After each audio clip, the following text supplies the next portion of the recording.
Welcome, everybody. Tonight is Tuesday, January 20th. July 20th, 2021. I can't read. It's 7:30 p.m. Tonight is a Planning Zoning Commission public hearing and general meeting. We are having this meeting, Jeremy Ginsberg and myself, the Planning Zoning Director, in room 213 in Town Hall. And we are also having this meeting virtually via GoToMeeting as per the governor's order.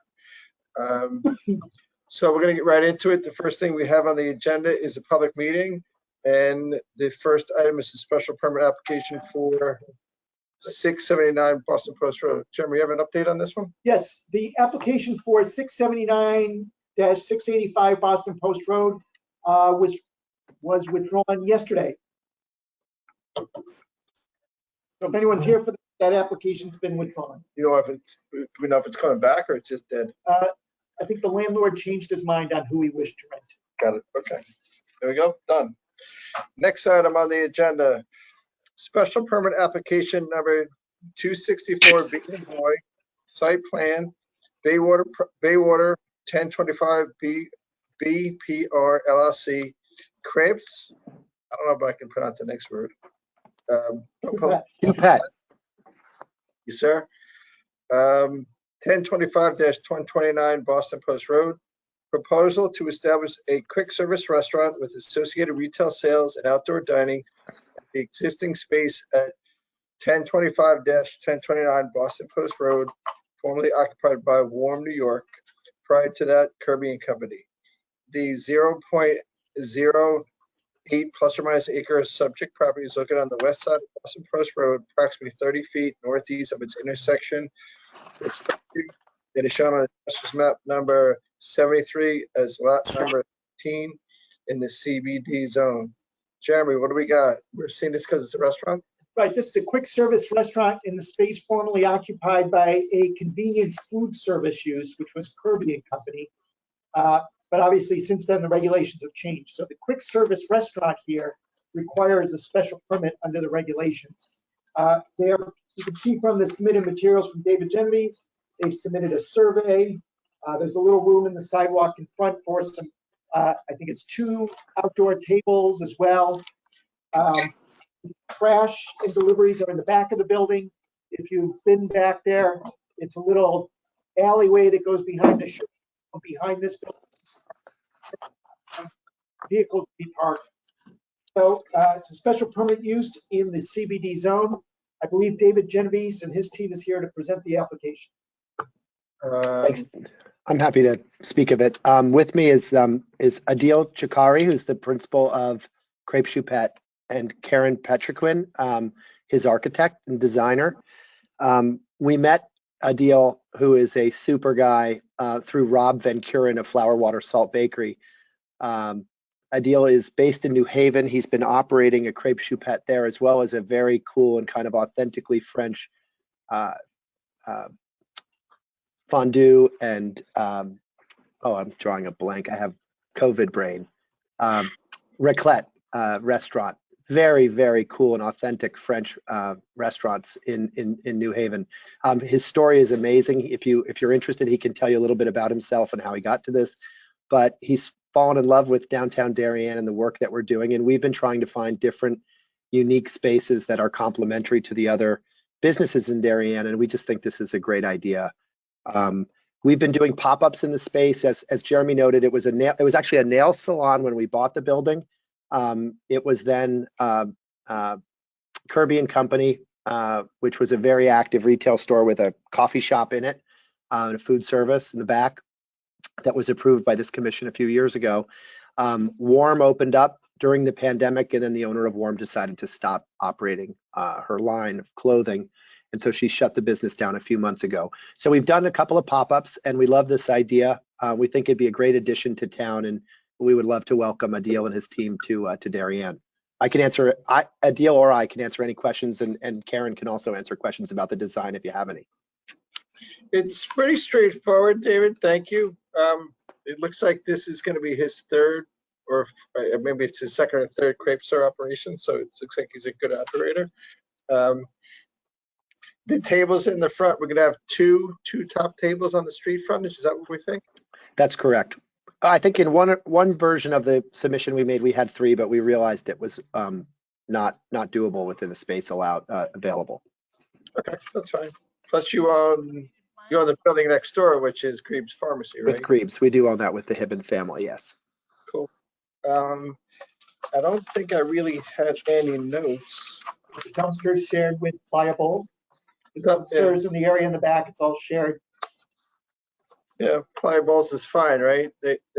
We've never had any issues relative to them. That's a quick service restaurant. No, and Pliables has been a great addition. You have a lot of young, kids mostly kind of walking up there as they meander around town. It's doing exactly what we hoped it would do. It's been a great gathering space, a safe gathering space for the kids, and they love it. And we see this being a little more adult oriented, but the kids will probably enjoy it as well. And this is also, it's really kind of a lunch place, right? I can get lunch there? Lunch and dinner. Fantastic. Okay. I'm pretty good. Any questions from any commissioners, or does your prospective tenant want to speak first, David? Adil, would you like to say anything? Of course. Hi, guys. Does everyone hear me? Can hear me? Yes, we can, sir. Thank you. Welcome to Darien. Thank you very much. I'm very pleased to be part of this meeting, and I'm super excited to be part of Darien community as well. I mean, as David said, the story of Crepes Choupette has been amazing so far, and I'd like to share that with Darien. Funny story is every time I want to get away from New Haven, I take 95 without realizing what I'm doing. I find myself in Darien because it's a cute town, and I go there just for a small coffee shop or to get a coffee or a little pastry, and that's how I got to meet David. And I have a huge love and admiration for what you guys do in that town, and super excited, looking forward to establish Crepes Choupette there. Fantastic. David, did you pay him or does he pay you? I feel very lucky to have met Adil. He is a very special person, and this is one of my favorite ideas we've put forward in our history in Darien. Fantastic. Do any commissioners have any questions for the applicant or the landlord? I don't see. I will add one thing. So you will, if you're interested, you will get a sneak peek at, you can get sneak taste, I should say, of Crepes Choupette. Adil is going to come to the sidewalk sales and with his push cart and be here. Jennifer Leahy just, I think, a motion to close, a motion to approve. I think we're good, David. Anybody, any other questions? We can enter a motion to close the hearing. It's pretty. I'm sorry. I don't think so, but let's just check. Would anyone in the public like to speak to this application? Okay, seeing none. Looks like you can have a simple layout. When do you think it might open? We're going to go to drawings. Karen will work with Adil on the construction drawings in the health department. We are going to do a pop-up, another retail pop-up. We did an art show with a local artist, Britt Bear, which was a great success last month. And we're going to do another pop-up with, it'll be announced publicly the next day or so with the Darien Running Company. And so we'll do a pop-up for a month, and while we're preparing and getting bids for the work and so on. And then hopefully, I don't know, Adil and Karen, what would you say realistically, maybe October, November? I would say realistically, I would like to open it tomorrow, actually, but realistically, I'd like to open, I think it's going to be November. October or November. If you get open by Halloween, you can put pumpkin drawings on your crepes. That would be the best. That would be ideal. That would be ideal. Well, thank you very much, everybody. We really appreciate your consideration of this request. So with that said, I'd like to entertain a motion to close. That's Carrie Gately made the motion, and I think Larry Warren made the second. All those in favor? 5-0 Thank you. Close. 5-0 close. Hey, Dave, we're going to deliberate this next week, or deliberate next week with an expected decision on or about Labor Day. You don't think we're going to draft next week too? Well, let's see what the workload's like. You got it. That's fine. Okay, thank you, sir. Okay, on to the next item on the agenda. Looks like a same applicant. special permit application number 302 A's and Apple, Baywater CFW LLC, Compass Real Estate, 15 Corbin Drive. Proposal to establish a real estate office within a new building to be constructed at 15 Corbin Drive, Building H, of the approved plans for the Corbin project. The 0.191 plus or minus acre subject property is located on the north side of Corbin Drive, approximately 300 feet southeast of its intersection with Boston Post Road. Is shown on Assessor map number 72 as lot 25 in the Central District Corbin subarea CBD-CS zone. Jeremy, what do we got? We have to see this because it's a service business? Well, this is an office use on the first floor in downtown in the CBD Corbin subarea. Okay. So that requires a special permit from the commission under section 733. Principal uses requiring a special permit. Business offices on the first floor, as long as the commission can make a finding that retail use is impractical. But it's different from being on the post road because it's on the side street? Well, it's a different zone. Right. You may recall that was in the CBD zone. This is the CBD Corbin subarea, but the standard is basically the same. Okay. So in this case, we're looking at tonight before the commission is Compass in a temporary space, which we'll talk about next, but this is their eventual home, kind of in the space where Tibbetts Real Estate is now, which is the space across Corbin Drive from the Darien Post Office. That area, I've spoken to Dave Genovese about it, has been a law office as long as I can remember, David. That's been some kind of Tibbetts Keating or Tibbetts Real Estate office for a long, long time. As you know, it's not on the Post Road. It's not on Old Kings Highway. It's a couple, 2-3 doors down, if you will, from the Post Road. Yep. This would be a first floor space for Compass Real Estate. So there'd be real estate brokers in here, people coming in to meet their broker or to then go look at sites or things like that. So this is the proposal for the more permanent siting for Compass Real Estate. Just for the record, David Hawes sent a letter of support earlier today, which we put into the file and we forwarded it on to the Planning and Zoning Commission members. The Fire Marshal and Local Traffic Authority have noted that they have no issues with this application. So David's going to tell us a little bit about the site, why the site's unique, why it qualifies into that section of regulations. Thank you, Jeremy. Welcome. Yeah, thank you so much. So as Jeremy said, and Fred, may I share my screen? Yeah, I might be able to help you with that, but let me see. I think this will work. Can you see that screen? We got it. Yep. Okay, great. So this is basically a diagram showing the proposed 3 buildings that will be built as part of the first phase of the project. Having relocated the drainage easement that runs along the property between 36 Old Kings Highway 1020 and what was Mathnasium and the Karate Studio, we propose to build these 3 buildings. Good news, and I'm happy to share this with you all today. Some of you have probably seen it. We started dismantling the gas station, the Gulf gas station, this week. We are removing the gas tanks tomorrow. So there'll be a lot of entertainment at the Sugar Bowl, hopefully not too exciting. But the gas station's being dismantled now, and we're barreling ahead in construction now to finally get started after having gotten all of our state approvals in hand.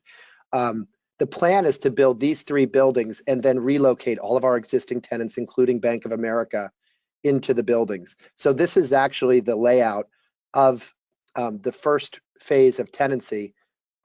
Barrett Bookstore, Egg, Morley, Green and Tonic, Bank of America, they will all stay in those spaces. Darien Toy Box, Everything is Rosy, and Helen Ainson will move into these spaces temporarily. And then when we build the second phase across from Corbin Drive, those 3 tenants will relocate.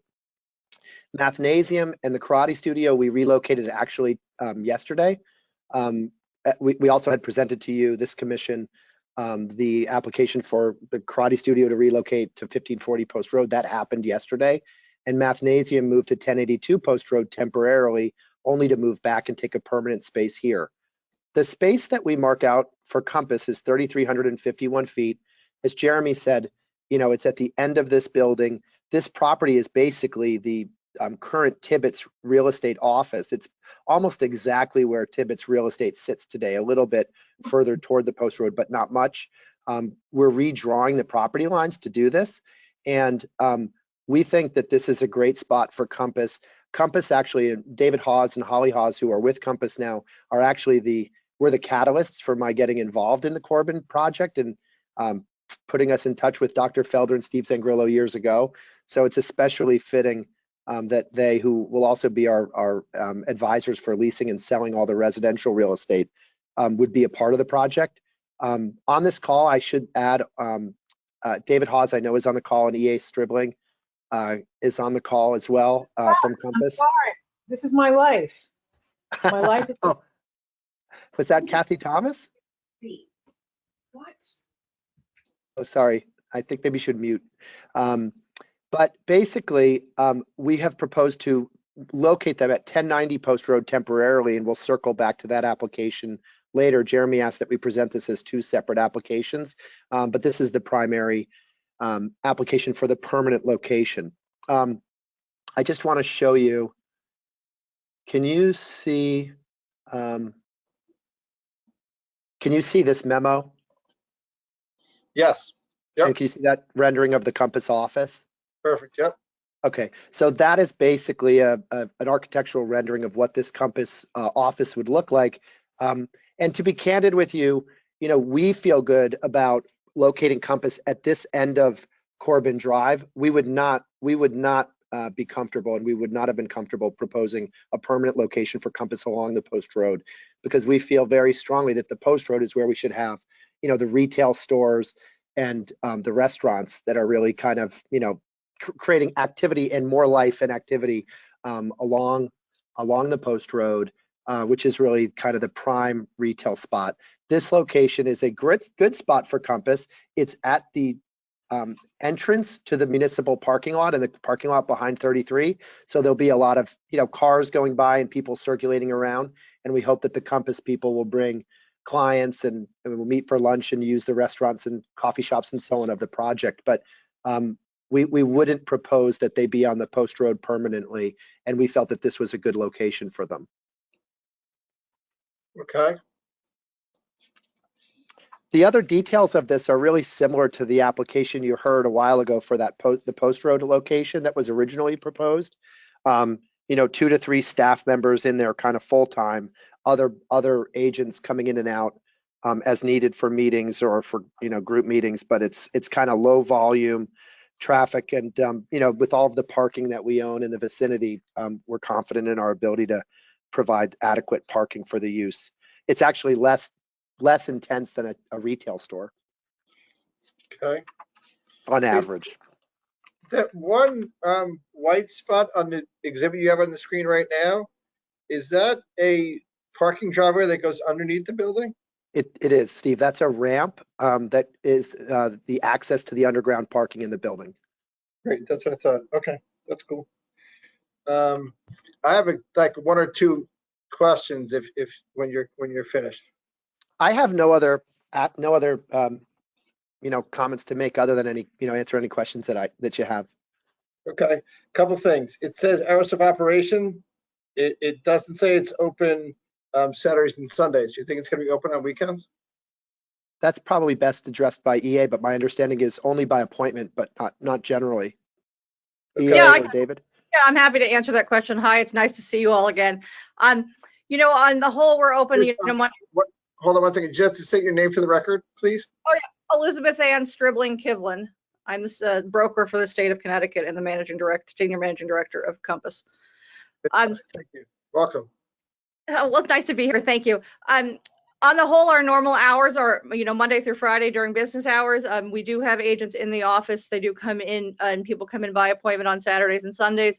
If we did have a retail location, it's possible that we would have, you know, limited hours on Saturday. But I would say people do come in, but it wouldn't be, you know, it wouldn't be as busy as it would be on a, you know, Monday through Friday. EA, just to be accurate, if I mispresented this, would it be better to say just provide for zoning purposes in the application just some hours on Saturday? Perhaps 9 to 12, if anything. I would rather do that. I think it's better. Yep. Yeah. And what about Sunday? You want to throw an hour in there on Sunday? Or would that be by appointment only? By appointment. Okay, that's fine. And most agents are out showing on Sundays. That's, or at open houses, I hope. I hope, me too. Then the other item is, the narrative says average employee count 2 to 3, excluding agents who come for typical short stays throughout the day. And then on the plan, the floor plan, then the chair count, you have over 31 seats. You know, I kind of get it. There's team rooms and people come and go. I mean, agents are not locked to their desk like appraisers are. And they can come and go when they want. But can you just, you know, talk about that? Because it looks like there's only going to be 3 people in the space. But we got, you know, somewhere between 31 and 34 chairs. Plus, Yeah, I can also answer this question. So at any full-time moment, we have, you know, let's say 2 to 4 full-time employees working. We'll have someone at the front desk. We'll have someone who actually, a sales manager, Vicky D'Agostino, who's actually sitting on this call as well tonight. We have a marketing person. We are always there as full-time employees. In terms of agents, we make sure that every agent has a desk. Obviously, there's information they need to store. They need to come and use their computers, print, etc. They're in there, they're meeting with clients. So they have their own space, but the odds of them all being there at the same time is very minimal. They come and go. But there are always agents coming in, obviously, to work. We were obviously in a very busy market and in a very desirable town. So people do come in. But we want to make sure that everyone, you know, everyone, not only is this your place of business, but also your home, and that you have space for your stuff, hence why all the desks. got it. So it's not like hoteling. If I'm on the David Genevieve's team or the Haas team, I've got that corner office that says team room number 4 seats. And the guy locks his door. Well, you know, everyone, you know, some people have their own desks. Some people use a floater desk with their laptop. But yeah, no, I mean, we'd have to talk to David Hawes about that. But yeah, people do come, they come and go and they have their space. Okay, then the last, is there an office for the broker of record for like Vicky? Is she in her own office? Or is she part of a team office? It all depends. Each office is different. We haven't made a decision on that. Most offices, we have an area for them for confidential conversations. Yeah, because on the floor plan, I just don't see a single office for like a manager, so to speak. Well, that would usually, well, obviously, for you, like in my office, I have room for 4 people because we have so many teams, and just in case 2 people come in, you want to make it comfortable. Got it. Okay. And relative to parking, David, do you have how many parking spaces for the record in the garage that's underneath this and behind it?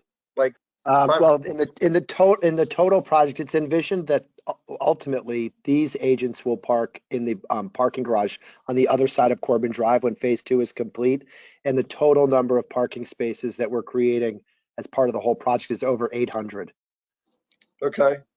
And how many temporarily, how many do you think are underneath this building where I go down that ramp? I think there's 40 parking spaces under the building. Okay. Are all those parking garages connected? Are the garages under all 3 buildings? No, there are at-grade garages under the building we refer to as the Tibbetts building, Okay. which is the smaller building that has Baubles and dairy and dry cleaners. And then there's one garage accessed by that ramp behind the Compass store that goes all the way from that building to the Bank of America building.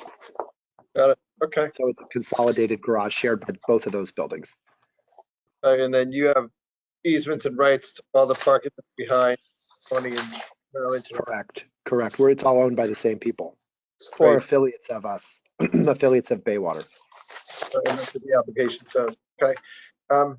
Do any commissioners have any questions relative to stuff? Haley, your light is on.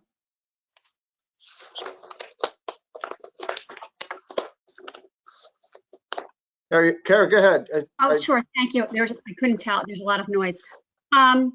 just in terms of David or the woman from Compass, whoever wants to address this, in terms of parking and timing and phasing, I think that's what I want to get a better understanding of, because I think it's pretty clear that while they're saying, As far as I know. who is that talking? Dave Keating, if you could push mute. Is David something to say to me? Go ahead, Kat. I think you're all clear now. Okay. Sorry, Commissioner That's Daly. okay. So I'm just trying to get a better understanding of, I know there's multiple phases of this project and it's really massive and you have a much better handle on it than I do. And I want to just sort of understand when it's anticipated, if it's approved, that this group will be moving into this space. I know the underground parking garages, you know, permanent, like the phase 2 will not be for a long time.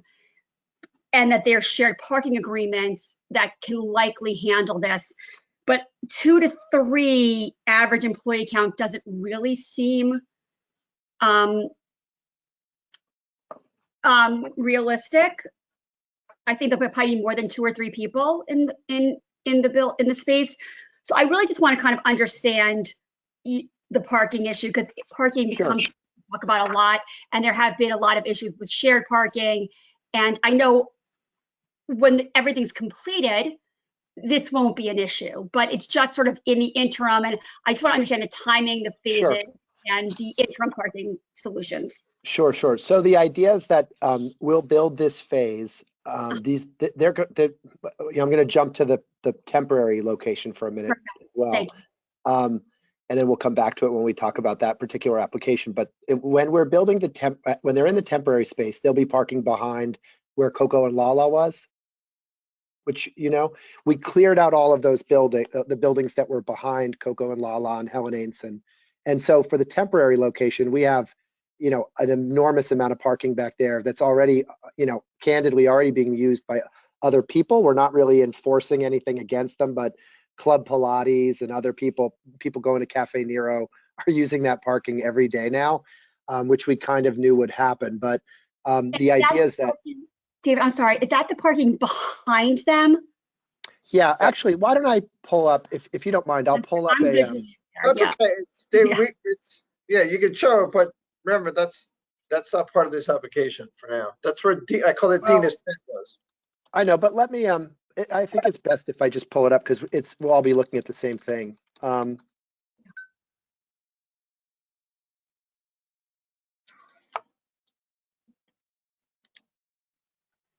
Thank you, David. Yeah, I think this is just easier. So this was obviously taken before those buildings were removed. Okay. So what we did was we created all of this, created all this parking behind here now. And as Steve noted, Joyride had a temporary spin studio back there last summer. The post office is here. Yep. This will be announced soon, so I'll be the first to tell you, I guess, that the post office is going to relocate. They're not actually going to work with us in the new project. They decided they didn't want to move twice. Okay. And so they're going to move to a different, very good location in downtown Darien, which they're working on right now. And I don't think you'll need an application for that, because it's going to be retail only. But what we expect to happen is we expect the postal carriers to basically relocate to Camp Avenue in Stamford. And so we expect to get this parking area back more quickly as well. Okay. So the first 3 buildings are built here in this location. We will take down, when we relocate everybody into the new buildings, we're actually going to take down the Bank of America building first and build a structured parking garage. The structured parking garage that is part of the project will get built there first. That garage gets wrapped in buildings, in retail and apartments ultimately. But Papa John Construction, the group that we're working with, did this in New Haven successfully on a very tight site called the Audubon apartment building. And they actually used the parking created in the parking garage for construction workers and others, while the building was actually in construction, because it's got a separate entrance and it can be done safely. So the idea is that garage will get built first, and then these other buildings will be built. There will be a period of time where we're going to create a little bit of tension, I'm sure, with parking, before that's fully operational and while we're building, the garage on this side of the site. But the good news is that, to be candid with you, like, it's my problem because we own all of the parking, in and around here. So unlike a lot of the other situations that you have where, conflict is created because you have different people parking on other people's properties here, we 100% own the problem, and we have to figure it out. So to the extent that we need to also set up some kind of valet parking, which we have done before and we did during COVID, we're prepared to do that.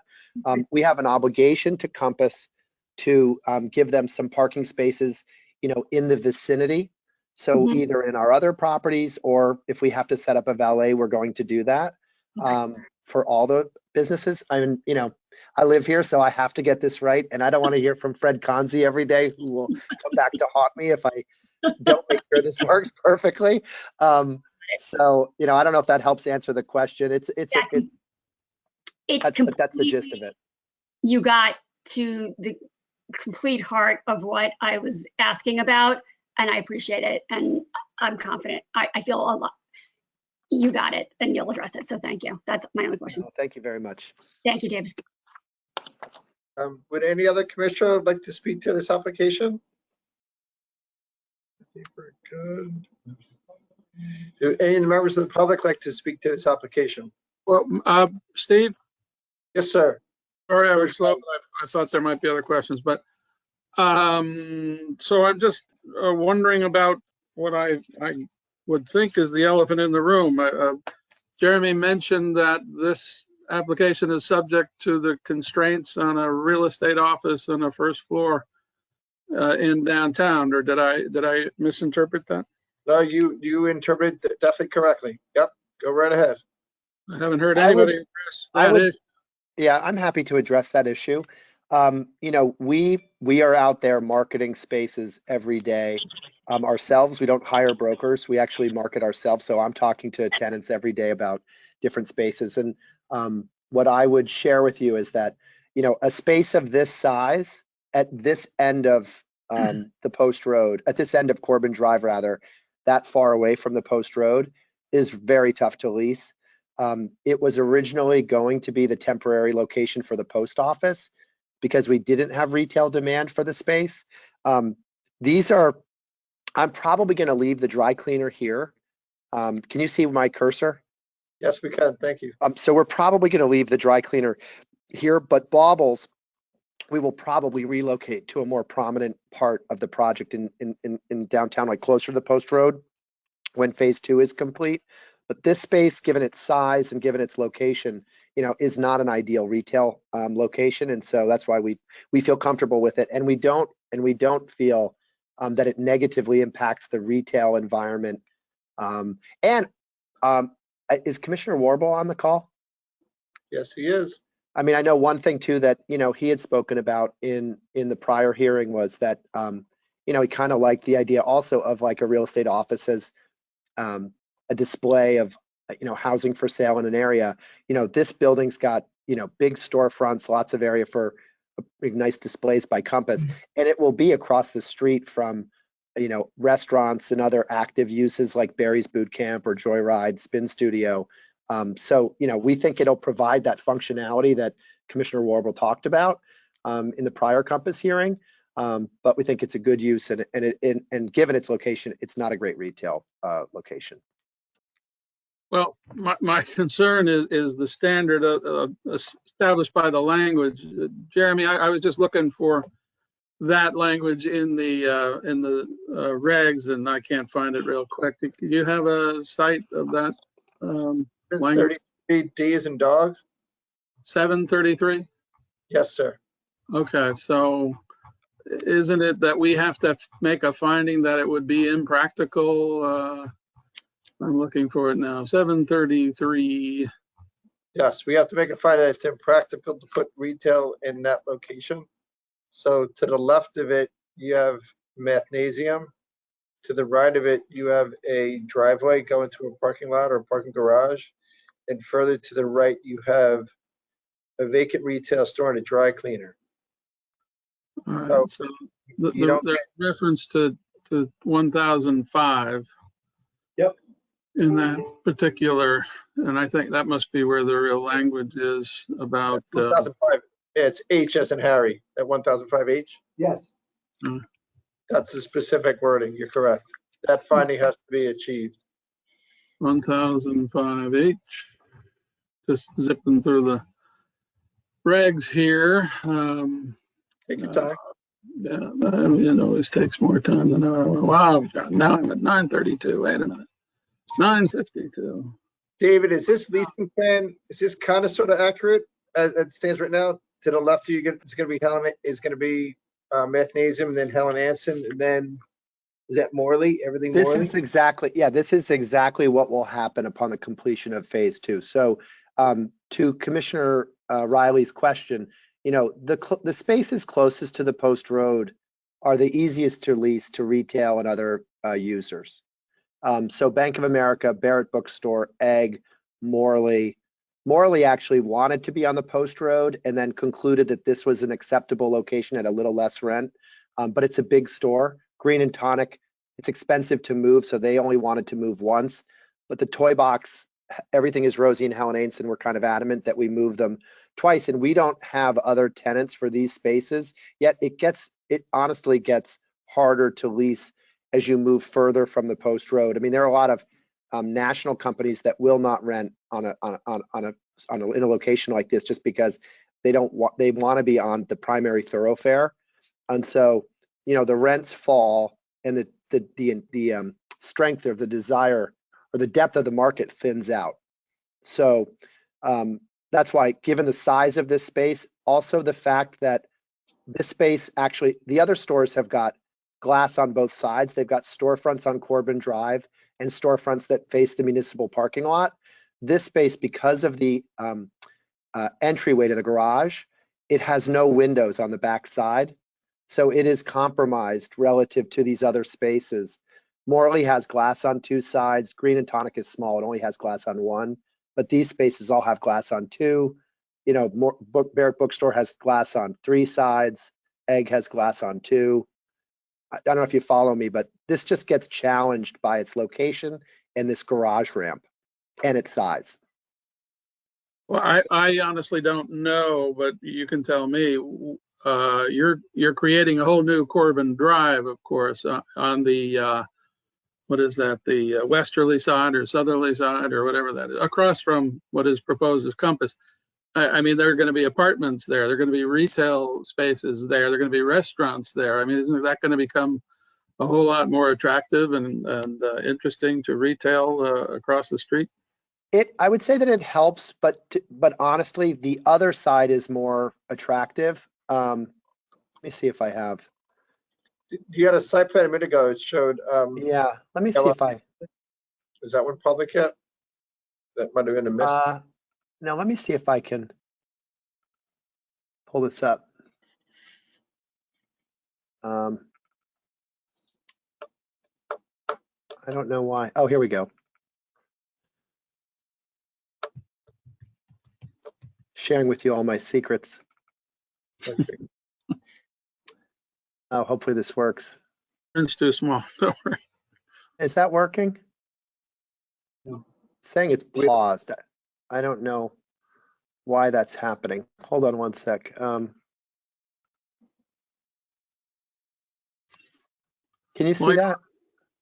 You had a different site plan before, David, that showed the other side of the street with Ella Bean showed up in it where the parking garage. Yeah, I'm trying. I don't know why this is doing it. Hold on one second. Move this window away from the shared application. What does that mean? Oh gosh, I'm so sorry. I don't know what's going on here. My screen is jumping. And I'm afraid if I click something, I might turn you off. Hold on.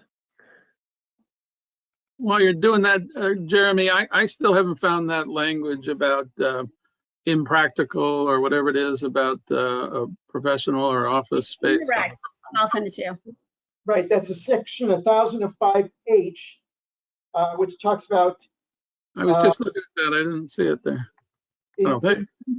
Right, it has an incorrect reference in it, but it says, in cases involving request for special permission for a first floor business or professional office in lieu of commercial sales and service within the CBD, the commission shall consider the presence or absence of off-street parking in direct proximity to the site, the character of surrounding uses, convenience of pedestrian access, location within the CBD, and directly related types of considerations regarding the policies of the town plan of conservation and development, and the preference for commercial sales and service uses on the first floor. Yeah, but that doesn't go as deep as I thought. There's some language about our needing to have a finding that retail use is not practical. Right, that's in 733D dog. I didn't see it there either. Yes, I can. That particular clause reads that. Let's see. The commission needs to make the finding that the retail, the commercial sales and service use of such space is impracticable, undesirable, and or inconsistent with the standards under section 1005H, which is what Jeremy just read. Where are you reading from, Fred? I can read it. I can read it. It's page Just give me the site. I wonder. 733D as in David. Permitted principal uses requiring special permits.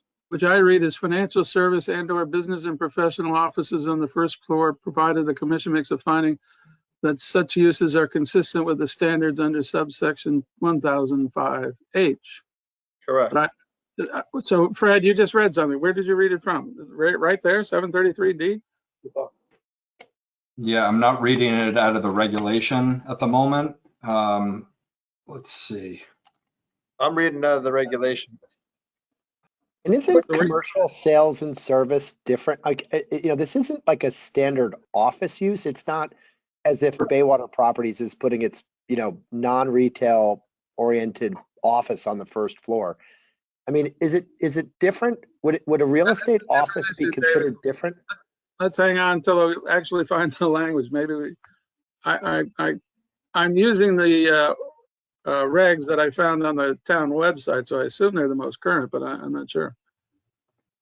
What page are you looking at, George? I'm at Roman numeral 7-7 and Roman numeral 7-8. That's where 733D is. 7-7. Roman numeral 7-7. But Fred, you have the language. I'm just wondering where that is. Yeah, I believe it's out of section 723 of the regs, which is section 7-3, principal uses requiring special permits. Yeah, that's the page I'm looking at right now. And it's coming from 723 subsection G. Oh, all right. Well, that's business and professional offices on the first floor, provided that the commission makes a finding that the retail, commercial sales and service use of such space is impractical, undesirable, and or inconsistent with the standards under subsection 1005H. All right. Yep. And that is applicable to this application or not? Do we think there's any reason it would not be applicable? Business or professional offices on the first floor? So this is specifically referring to the central business district. Mm-hmm. I am just verifying real quick that the same language exists in the Corbin sub area. This zone is the CBD, right? CBD sub area, correct. CBD sub area, right. So in the sub area under section 733, principal uses requiring special permits, we have subsection D. So that's 733 subsection D. Right. Financial service. So this is principal uses requiring special permits. Financial service and or business and professional offices on the first floor, provided that the commission makes a finding that such uses are consistent with the standards under subsection 1005H. Right. So now that we're looking at this again, I don't believe that the commission needs to make the finding that the retail use is impractical or undesirable. All right, so 105H just says use in lieu of commercial sales and service within CBD, the commission shall consider the presence or absence of off-street parking in direct proximity of the site, the character of surrounding uses, convenience of pedestrian access, location within the CBD, and directly related types of considerations regarding the policies of the plan of conservation and development. Okay, so there's nothing to implicate 723. What was that, 8D or whatever we had? But no, 723G is a little different. That's the way David set it up. right, well, time out. 733G is 23, not applicable. correct. The applicable language is 733. D is in David. D is in David. 723's got nothing to do with it. That's a different district. Right. So you're correct, George, that it's a different standard. So the impractical standard or undesirable standard, I think when Bob Maslin and David Genovese put together this Corbin sub area, they felt that this standard in 733 is still a standard that needs to be met, but it's not as strict as the one in 723. 723G. Thank you, George. Okay, I'm with you. I'm glad we can get over that hurdle. But it's the two districts are 733. D is in David Genovese. And then you have to refers back to 1005 H is in Harry. Right. Okay. Okay, Karen, you good, George, for now? I'm good. Thank you. Just so everything's clear, the standard George was talking about, which is the finding of impracticability for retail use, does not apply in this zone because of the overlay. So that is a standard that we don't have to consider given the overlay that applies to this location, correct? Correct. But it's Okay. not.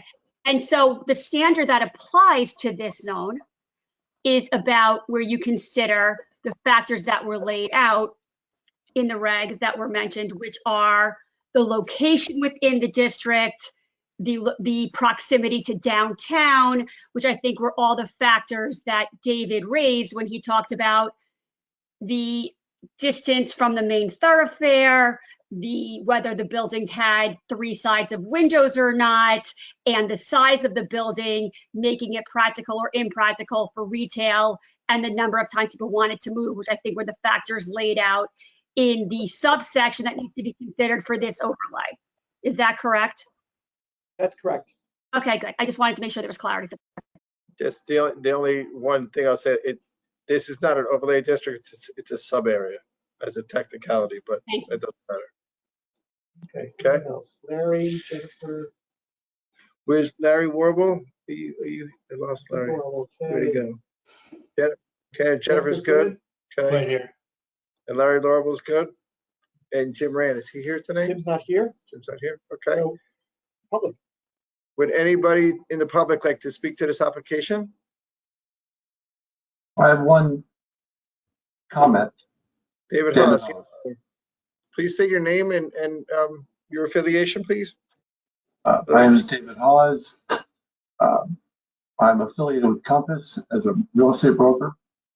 But more so, I have a long-term history here in town and with the Corbin district.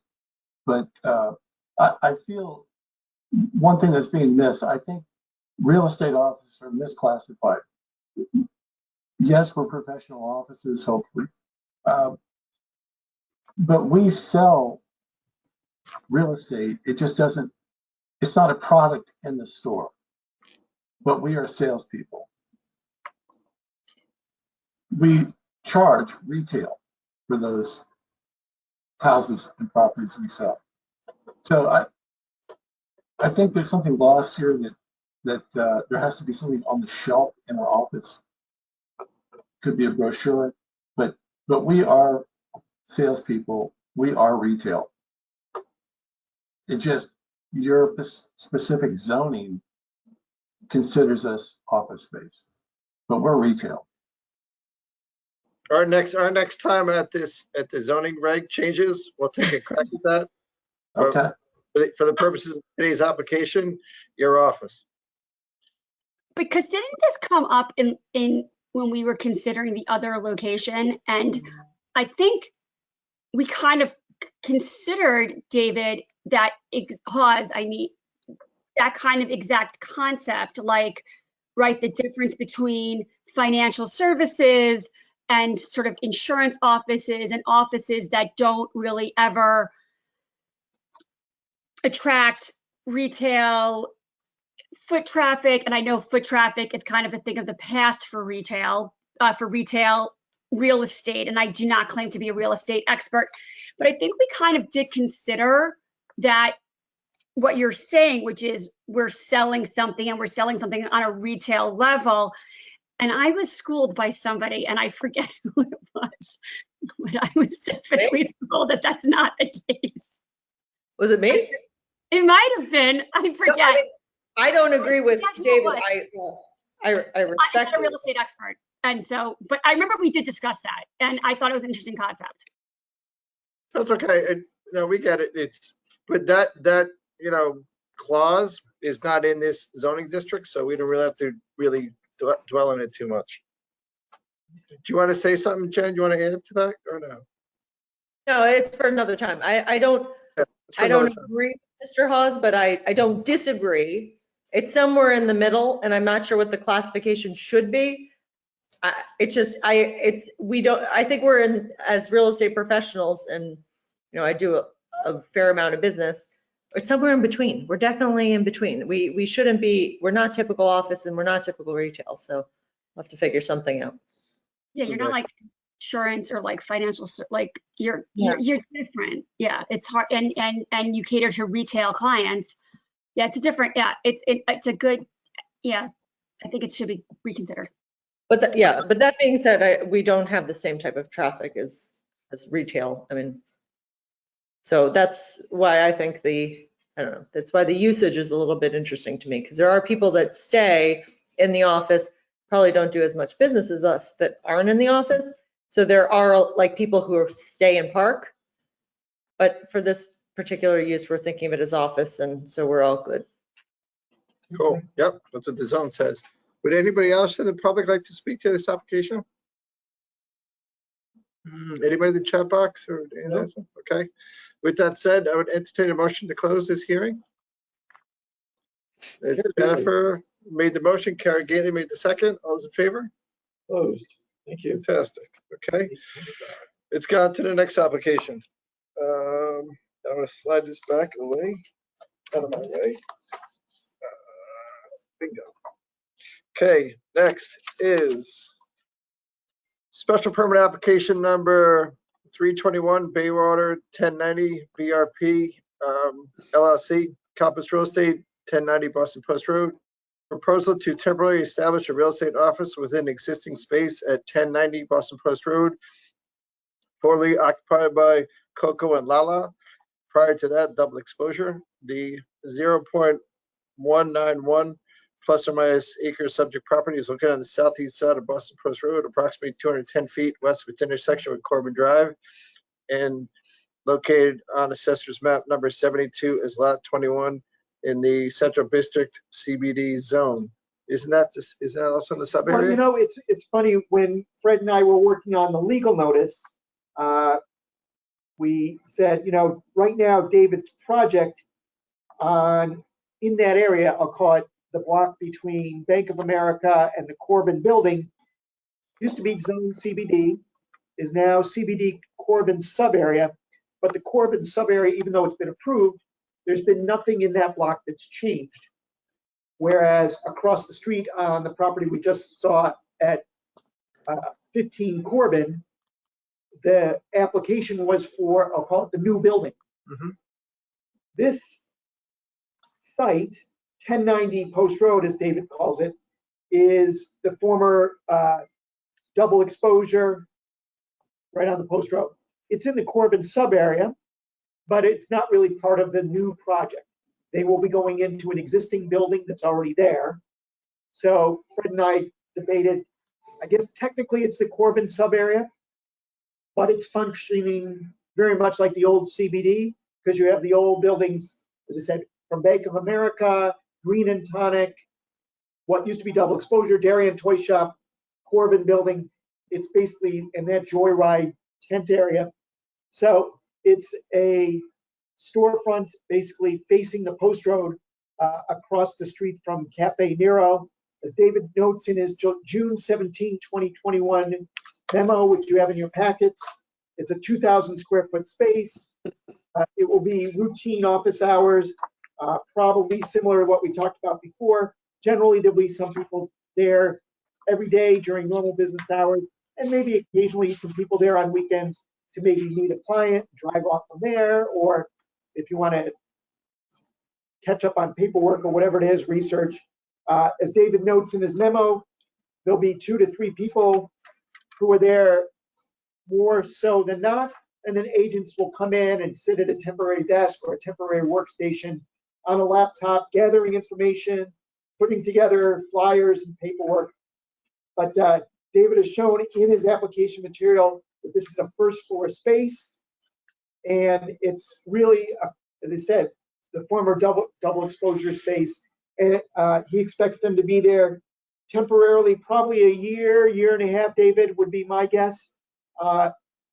Property owner David Genovese is here to add on to that. David, did I get everything?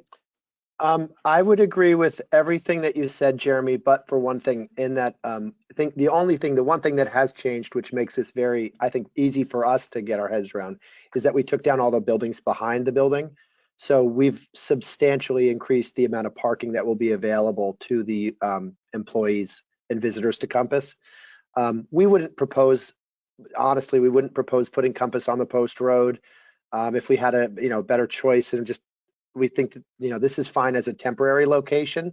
We're saving those kinds of spaces for the premier retailers and restaurateurs that we think will really present downtown Darien best. But we have a lot of parking behind, and so we don't have any worries about how this will function. And again, it'll be for 12 to 18 months. We hope to deliver the retail spaces much more quickly. So somewhere between 12 and 18 months. If 1020 Post Road is an example or is relevant in terms of what that took, it was 15 months from when we started to when we actually put the first retailers in place. And so again, the same team is here, EA, Vicky, and David Hawes, to answer any questions you may have. But you've seen the package, and I'm happy to answer any questions you may have around this. But it's a simple fit out in a smaller space than the permanent location. Thank you, sir. Couple of quick items. On the legal notice here, we have the same acreage for both sites. Just make sure that you note on the one prior, the acreage should be 0.334, not 0.191. Okay. So We might have made a mistake in that. I'm sorry if that's us. It's okay on your application cover page. It's just wrong on the legal notes. Then the other item is, with regards to that parking lot that I keep calling Dina's tent, David, off the top of your head, how many spaces is that thing striped for? Oh God. 200? 100 or 150? Plus the I mean, between the post office and 10 Corbin and what's behind those spaces, I can't recall. I could probably dig it up if I had a minute. No, it's okay. We can always add that here. I want to make note that that parking lot that was paved by what's the company's at Bothwell? FGB Bothwell. Bothwell, the Bothwell brothers. That parking lot is brand new, and it's separated by a fence, I think, from the 10 Corbin property, and it's separated by another fence from that other storage lot you have behind the post office. It all combined, those 3 parking lots, I think, hold 200 cars. And you walk out the back of Double Exposure, it's direct access right to that parking lot. That's correct. That's correct. Okay. And then the other item is we can debate this whenever, but it matters a little bit. The Corbin CBD sub area has landed on this piece of property already. Yes. So it's in the applicable citing is section 733 D as in David. Right, so It's because not- this, you're correct, because this is the Corbin sub area, the standard we discussed as part of the last application applies, which is 733D, Not 723 D. not 723G Correct. and 1005H. So we got to make sure we got the right zone and the right standard. Thank you for making it clear. Yeah. Okay. And then the 1,005. 1005H still applies, but remember, the poison pill of retail is not inside that 1005H citing. Okay, it doesn't say about retail in there. It has to be impractical. And then also it says that parking has to be within close proximity. You got ample parking right out the back door of over 200 spaces. You can also get technical, but this is a temporary location. It's only going to be 18 months, which matters. Right, and Dave and I talked about it, is because it's a special permit use, that the commission could say, give it a time, 18 months, 24 months, whatever it is. It's a great idea. It's a And- fantastic and- idea. The fact that David's moving along this week with the demolition gives the commission a comfort level that this thing's really moving. This is not some Yeah. conceptual thing. The Corbin project's real, and Yeah. the buildings are going to get going, I think. If you ask me, I think the tanks are out of the ground at the gas station when I was by there this morning, but I didn't look in the hole. Okay, so with that said, David, would you mind if we put a sunset date on this thing of the temporary? The only problem with that would be if God forbid we had a problem like another pandemic or the Delta variant kicks up Understood. and construction gets slowed down. So Or I mean, supply chain. I mean, You could- legitimately. Hold on one second. Hold on one second, Karen. But you could always extend it. what do you mean? If we say 2 years, and you But what happen? I mean, what happens if I'm just playing a doomsday scenario, but we start construction of phase 1 and there's a supply chain problem or pandemic shuts down construction. And I mean, from my vantage point, I mean, what I can tell you is that Compass is signing 2 leases with us right now, subject to this approval. They're signing a temporary lease, which gives us the right to terminate that lease on delivery of the phase 1 space, the permanent space. So they are obligated to move. I don't know what would happen to Compass if they couldn't find another place if we got delayed. And I guess I would say that if we got delayed, in reality, we wouldn't be removing that parking behind these buildings anyway.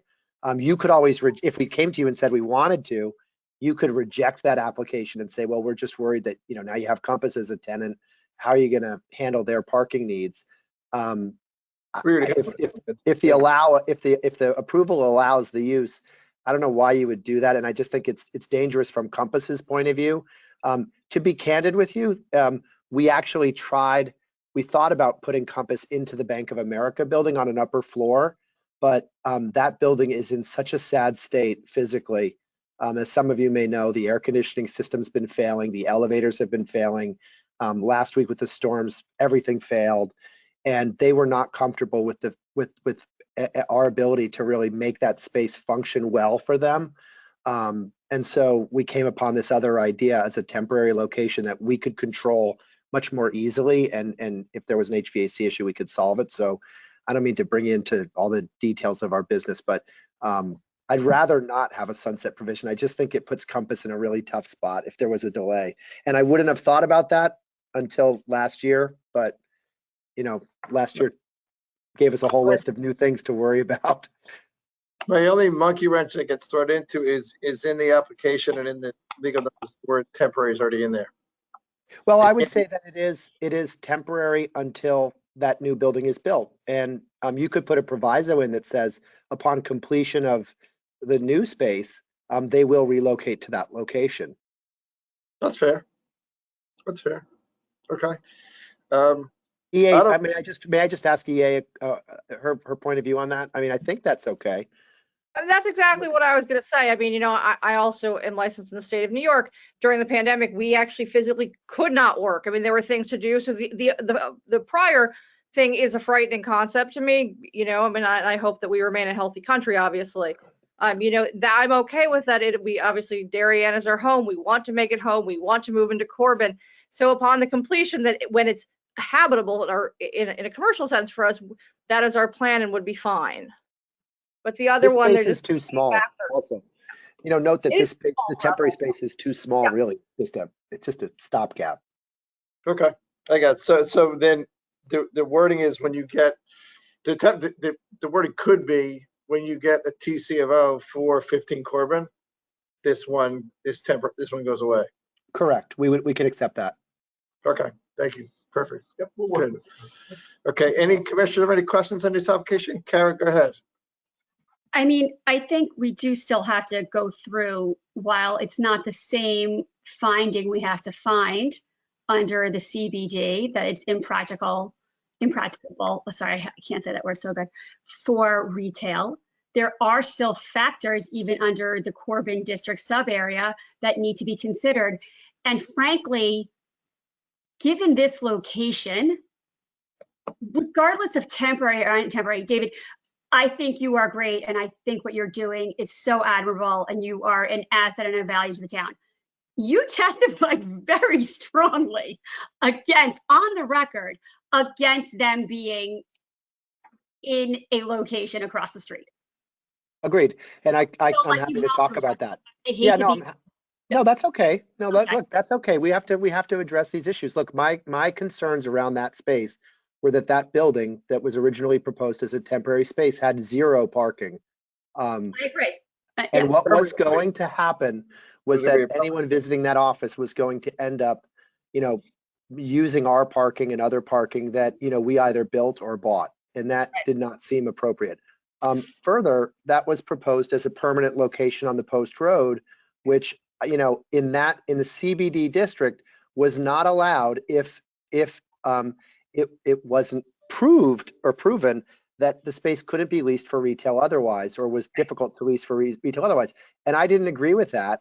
And quite candidly, after that application was withdrawn or rejected, Jeremy is aware, I think I introduced Mr. Glassband to a new tenant that has been an incredible addition to downtown Darien in the form of Wim. So, you know, I just think that, you know, that was a bad location, and the zoning regulations for that property are different than the zoning regulations for our property. And again, this is really a temporary proposal. So I think the situation is pretty different, and we have, you know, more than adequate parking to support it on our own property.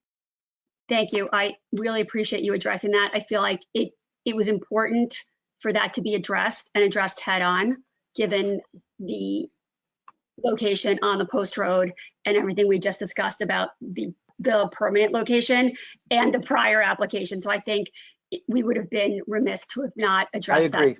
I agree totally, and I'm grateful that you brought it up. And the only other thing I would add, there was something I wanted to add to that, which was, I can't remember. I've drawn a blank. I'm sorry. If it comes to me, I'll We'll speak up. And then obviously during deliberations, we'll have to go through the factors that are in the Corbin. I'm sorry, Jerry, I'm talking sort of eyeing Jeremy's CBD. That the sub area it's not an overlay, but the Corbin sub area, the factors, and I did not see temporary as one of them, but I read it really quickly, so I could be wrong. Oh, you know what? Actually, I remembered what it was. If I could add one other thing, the difference also now between the situation we face with 1090 Post Road and what the situation was over at that other property by Sipsters is that now that everyone knows we're knocking this building down or hoping to knock the building down, you know, it's impossible to lease on a permanent basis. Nobody would take a permanent space in a building or a 1 or 2 year lease in a building that's about to get knocked down. So what we're doing is trying to, you know, not make downtown Darien look like, you know, a bunch of empty stores. So we're doing these pop-ups, which is a ton of work, you know, whether it's the running store or the art shows and so on, just to keep the vibrancy up. And This is because it's known to be knocked down in the next 18 months. It's really tough to lease. I think that's a really, really strong point to raise. Thank you. You have a demo clause on all those leases, right? Yes, we do. Any other commissioners, any questions relative to this application? George Riley's okay, Eric Warble's okay, Jen Leahy's okay.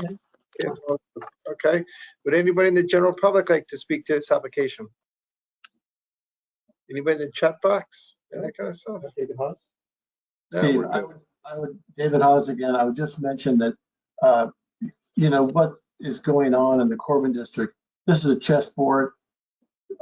Anything the zoning board can do to help temporary spaces and changes, it's really going to be required to have your help to make this a success for Darien. It's not just about every zoning regulation, but this is a lot of temporary things, a lot of changes have to happen, and some flexibility, if you're able to do it at all, is going to be seriously appreciated by everybody in town. Yeah, we did. Zoning commission does have discretion and latitude on some of these items, and that's what we intend to use and do. Thank you. Thank you. With that said, anybody else have any questions? No, I think we're good. With that said, enter the motion to close. George, Karen made the motion. I think George Riley made the second. All in favor? Fantastic. Very good. Okay. Maybe you could do this. We can deliberate this one next time. Maybe you can do it. I think at the end of the night, we'll deliberate and then give us guidance and see how quickly we can. Cool. All right, because that empty space is closed today. All right, great. That's the end of that one. Next item up. General meeting. General meeting. That's the end of the public hearing. We're now going to go into the general meeting. And the first item on the general meeting is amendment of site plan application number 306, special permit, Mather Homestead Foundation, LLC, request to modify special permit on a one-time single-day basis to permit 200+ attendees for food sales and a modified parking plan for the Darien Bicentennial. We got a letter in the packets that is 2 letters and a site plan. Jeremy, what do we got? Sure. Heather Raker, the executive director of the Mather Homestead, has submitted a letter dated July 6, 2021. She's been working quite diligently with her team over there on putting together this 200th birthday event for this upcoming October. And she's been working hard with the police department and others on getting a larger event that is normally allowed by her special permit. So this needs a specific approval by the Planning and Zoning Commission. The main issue here is obviously traffic and hours, and she's outlined those in the letter. Captain Marin of the police department's been working with Heather, and in fact, this should have gone to the commission about a month or 2 ago, but they've really wanted to be as detailed and get this right. So I give Heather and I believe John Cini from her group here as well to explain the situation. It's self-explanatory. It's one of the bicentennial events for Darien's postponed bicentennial.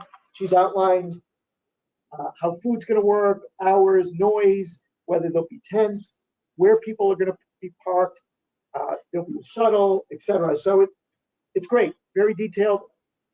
If the commission has any questions, Heather and John are here to answer. Yeah, it's a general meeting item, so it's not a public hearing, so we have to dig deep into the weeds. It's also a one-time deal. Just for everyone's edification, this kind of stuff happens at Ox Ridge where they do their horse shows. They park on the grass when you have back to school night at the high school. They always park on the tennis court field. Play lacrosse on it. And it happens in other places in town where they have big lawns. The beauty of this one is, one, they're going to have parking directors that tell you where to park, which is similar to like when I go to a concert at certain spots. And they got this site next door to them, which is the neighbor of the McPhersons, which is to the north where a lot of them go. So is Miss Heather, is Heather here? Yes. I'm here. Yes, I'm here. Thank you. Go ahead, Heather. Floor is yours. Anything you want to add to this? No, we're just really excited to celebrate Darien's 200th. Obviously, it's a once in a 100-year celebration, and we look forward to bringing the public in. We have had a lot of support from our neighbors with everything we've been doing, so we don't expect this to be any different. And we have a good plan for where we're going to park the cars and, you know, keep things in a very orderly fashion. Okay. The only thing I wanted to add to you on your one cover letter, you said no tent on the property. And I would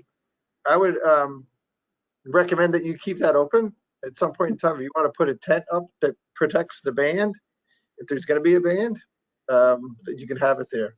So I don't know if that matters. I don't think it matters for the I don't think it commission. matters Commission either. can, And the only other item on here between the legal notice and this letter, one says 400, one says 300. So it doesn't really matter. 300 plus. Yeah, I saw that. Any commissioners have any questions on this one? No, Karen's got a big no. smile. George George, Riley. George. I think Just the a Mather quick one.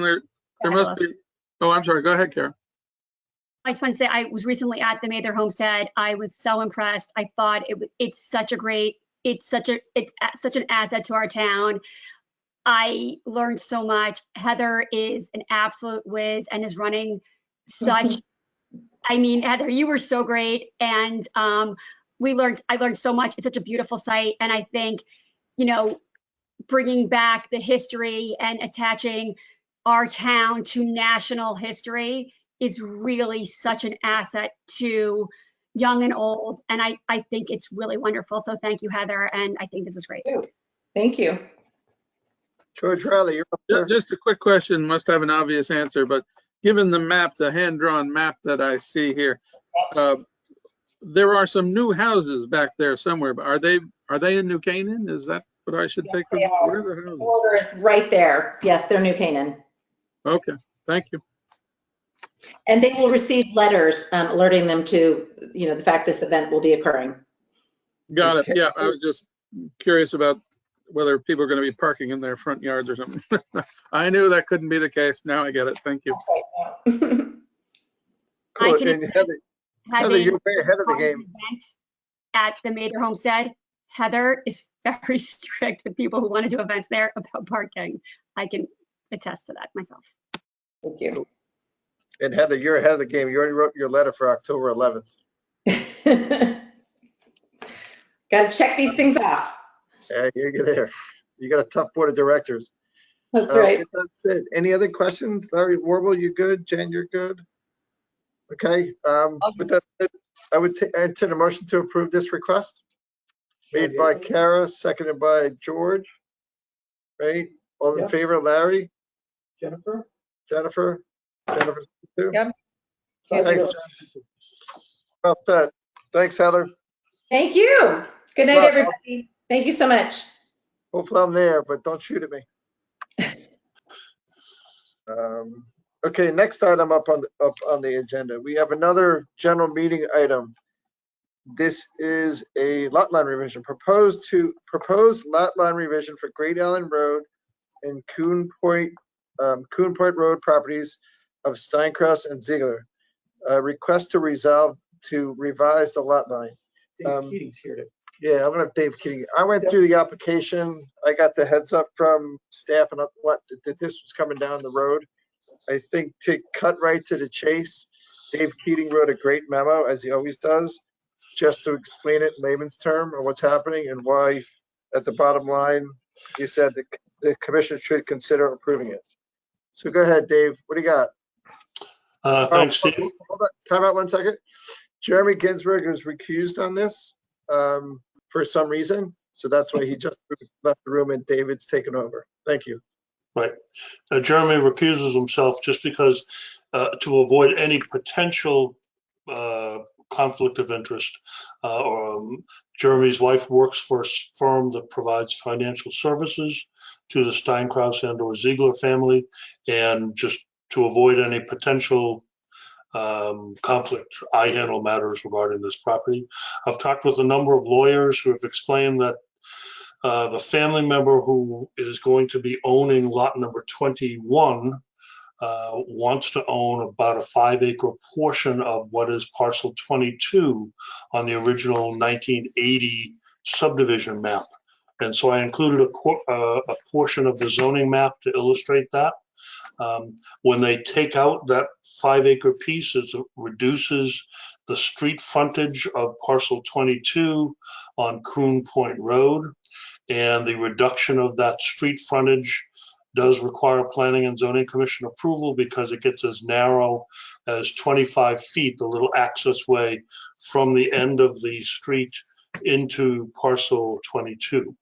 The actual access, day-to-day use of access into parcel 22 is from Great Hill Road, or actually from the common driveway that comes in off of Goodwise River Road across from Rings End Road. So it won't really affect anything from a practical point of view, but the reduction in the street frontage does require planning and zoning commission approval at a general meeting. They've demonstrated that they can apply for the special permits and coastal site plan review if absolutely necessary, but they don't have any intent to build the driveway from Coon Point Road into parcel 22. And so it seems foolish to waste the commission's time to go through the public hearing process and the permit process for the special permit that would be necessary for regrading when they don't actually intend to build that. But they could if the commission insists, and that could be set off to a later time if necessary. So I'll try to answer any questions that you might have, and if I can't answer them, Attorney Gleason is available to try to answer them as well. Great, thanks, Dave. And in your memo, it says that the moving of the lot line parcel 21 and 22 is in compliance with the spirit and intent of section 339. Right? Correct. Yes. Okay. For other people's edification, and I mean, I went through this whole shoot match, but if you want to explain it or you want to have Wilder Gleason explain it, the most easiest way to look at this visually is Exhibit B in the submission, which is this one. Do you want to go over that, or you want to have Wilder do it? I'm happy to go over it. Okay. Yeah. To cut to the chase, I think the most important items are Exhibit 1A, right, in your packet, which shows the overall subdivision from whatever year that was. And then the real easiest one is Exhibit B as a boy, where you're taking the land from the other parcel, which is 22, giving it to 21. That's what I was going to do, is basically review parcel Exhibit B, and then the subdivision, the lot line revision maps that mirror that. And right. If Fred would allow me to share my screen, I could put that all up. And then if you want to go over D&E by Redis and Mead. Yeah, those are more technical, and they were really addressed to David to demonstrate that we could comply with section 339. And I don't think that's let's see. Am I sharing my screen? Yep. Because it's a lot line revision. Right. So here's our presentation outline, and this was David's memo where he shows the Ziegler property in parcel 22, and then there's a section here. Are you seeing my cursor? Be sure. Yep. Okay. This section is going to be added to parcel 20. I'm sorry. This portion, the western portion of 22, will be added to parcel 21. And I'm just going to flip to the assessor's map. And this actually is all of the Steinkraus Ziegler properties, which is referred to as Great Island. You'll see that there's a bunch of lots along Long Neck Point Road and off of Great Island Road and off of Coon Point Road that were approved in the mid-80s. And the property has been in this configuration since that subdivision approval in the mid-80s. Actually, I think it was 1980. And what we have is a large parcel outlined in pink or red here, which is a portion of parcel 22. But 22 also includes the solid green portion. And this portion is about 5.75 acres. And what we intend to do is consolidate that into the crosshatched green parcel, which is known as parcel 21 on maps 415A and B. And those were the subdivision maps, which were basically Exhibit A1 and Exhibit A2 of my submission. These were the approved subdivision maps back in 1980. And rather than take you through those, it's easier to look at the assessor's map, which puts it all together in one. And basically, this 52-acre lot will be reduced by about 6 acres. And this 2-acre lot will get added some 5.75 acres to it. And because right now, parcel 22 has over probably 400 feet of frontage on the cul-de-sac of Coon Point Road, and we're shrinking it down to 25 feet to lead to parcel 22, you guys have to approve that as complying with the spirit and intent of parcel of section 339. And Dave's memo said that, and we just ask that you bless it. And if you do, we would then file these two maps, Exhibit C1, we highlighted in pink. This is the upper portion of parcel 22 right here.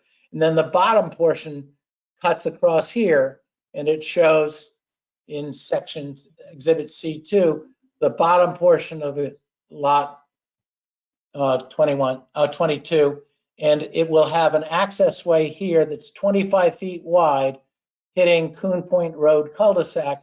In the green section here, about 6 acres, just under 6 acres, will get added to what is parcel 21, I believe it is.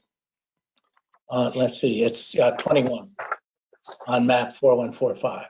So this parcel will then be this large and about 7 acres. Any other, you're gonna go to the, that's right. And the only other thing I just want to make sure that we mention for everybody's edification is, if you go back to that Exhibit B again, Weidler. Sure. And correct if I'm wrong, one of these two families also owns lot number 40, which is known as 1-A, 14.19 acres. Yes. Actually, the properties are owned in various iterations, some Steinkraus, some Ziegler. And what we're doing, and some are owned in common.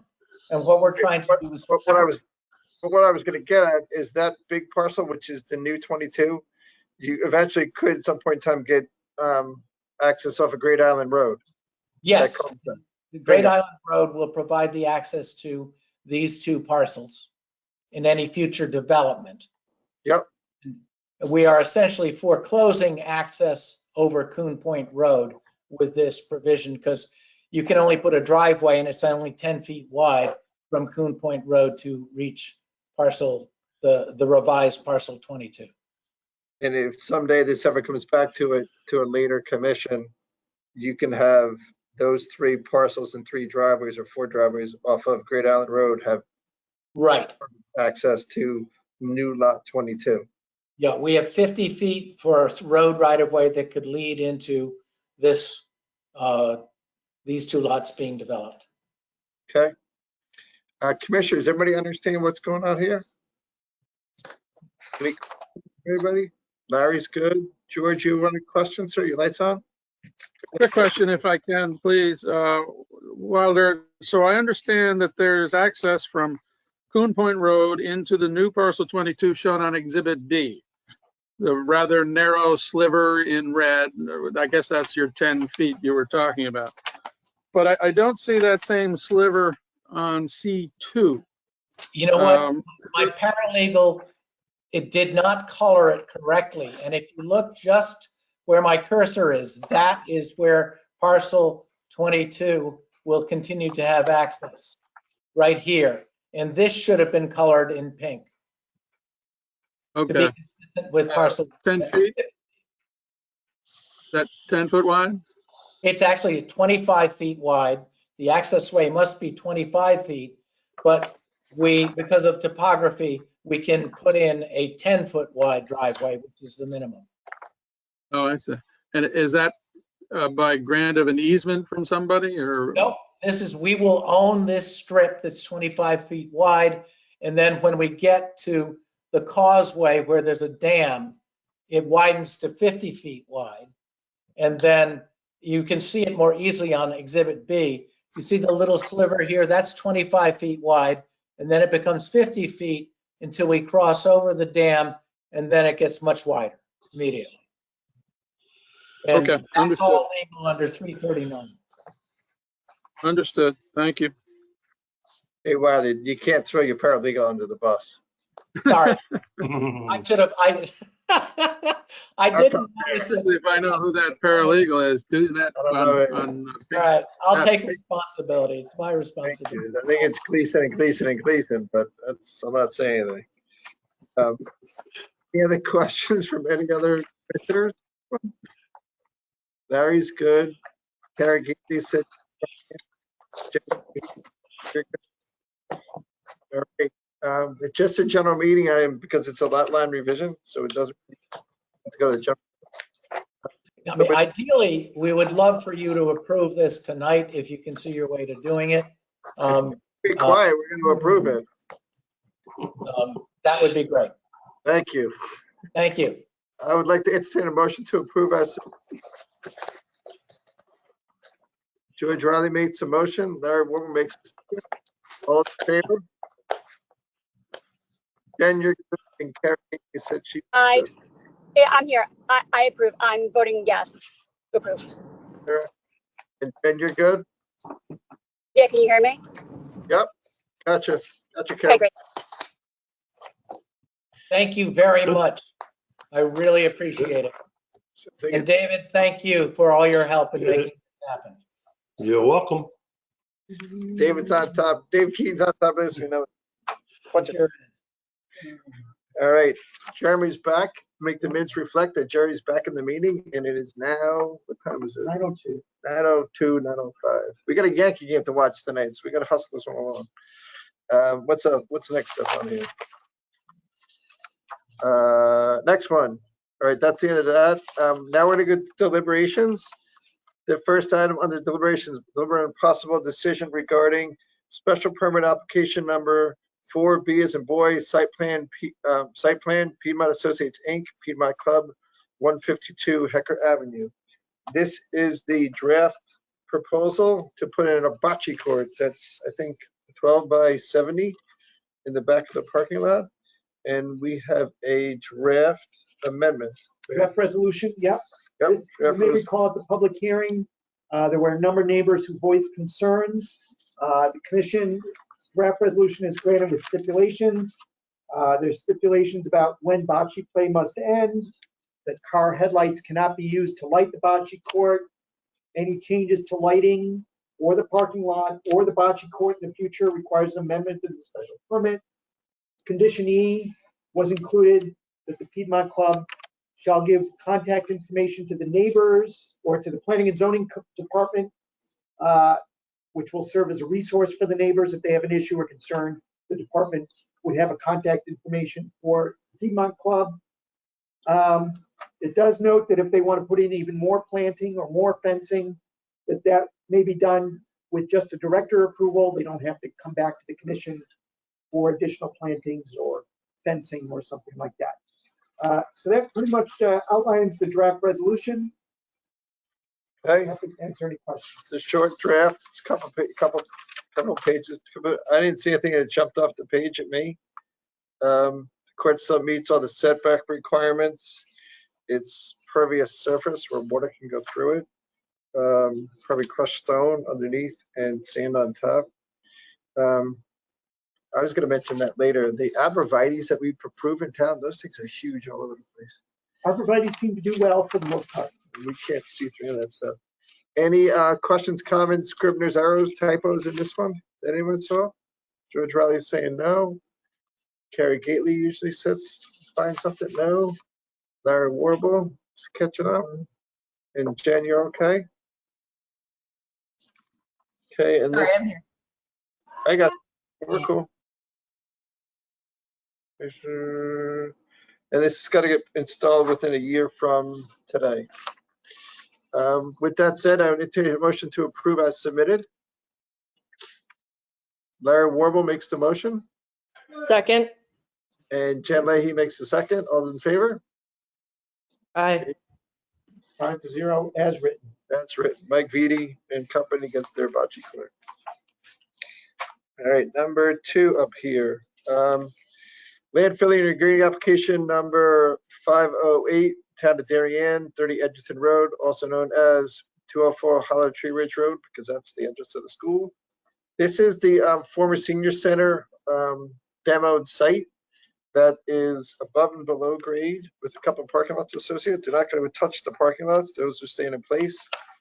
They're going to bring in 300 truckloads of dirt, fill in the hole, put some grass on top, I think, and make it more pleasing and presentable to the eye. And I think my Are you dog is, brushing your teeth? Are you in pajamas? I'll put them on when I get home. Questions, comments, scribblers, errors, typos on this one? Carrie Gitton is saying no. George Riley's good. Larry Warble is good. And Jen's perfect. All right. Again, do they have the right time frame on this one? They want an extended time frame to get dirt. Here, Okay. we gave them a year for the approval. I would expect if all goes well, they'll have it done by Christmas. Oh yeah, cool. Okay. One other thing, did we spread out the trucking?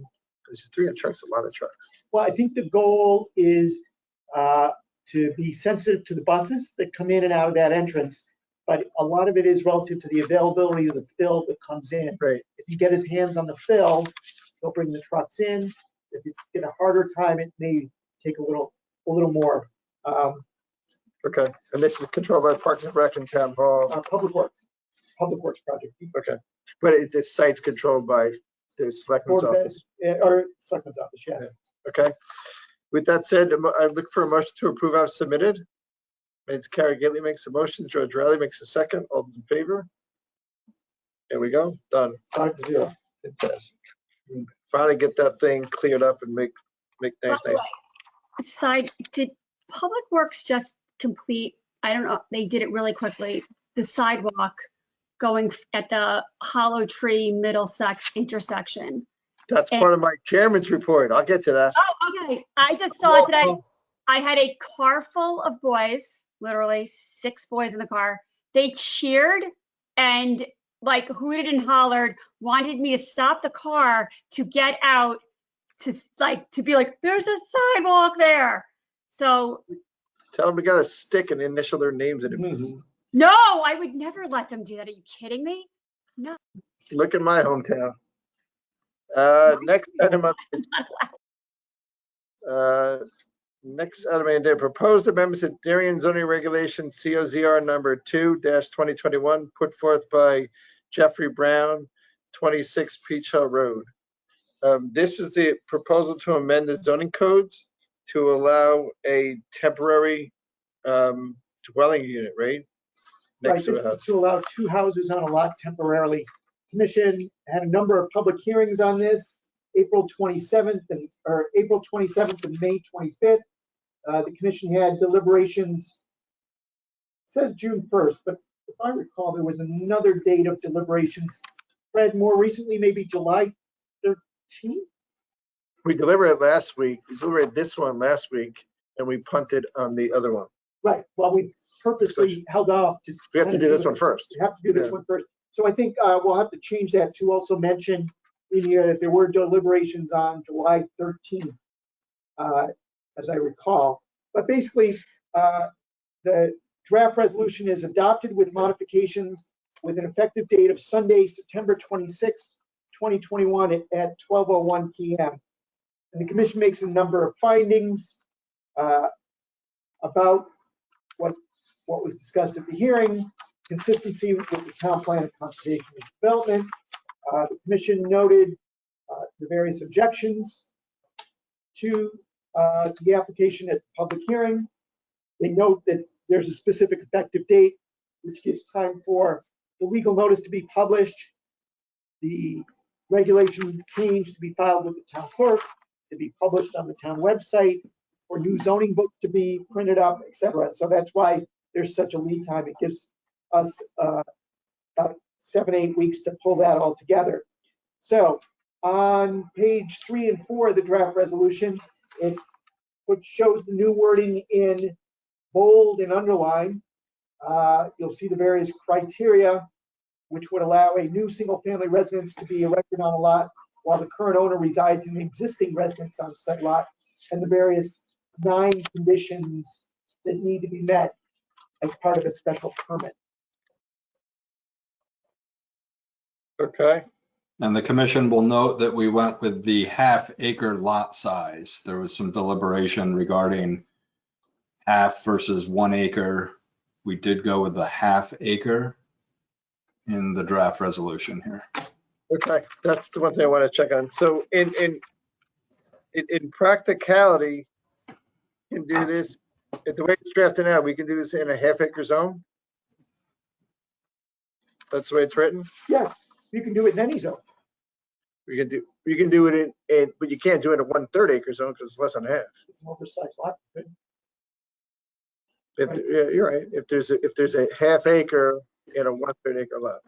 So if you have an oversized lot, whether it be in Roten Bay or in where it is, as long as it meets that acreage criteria.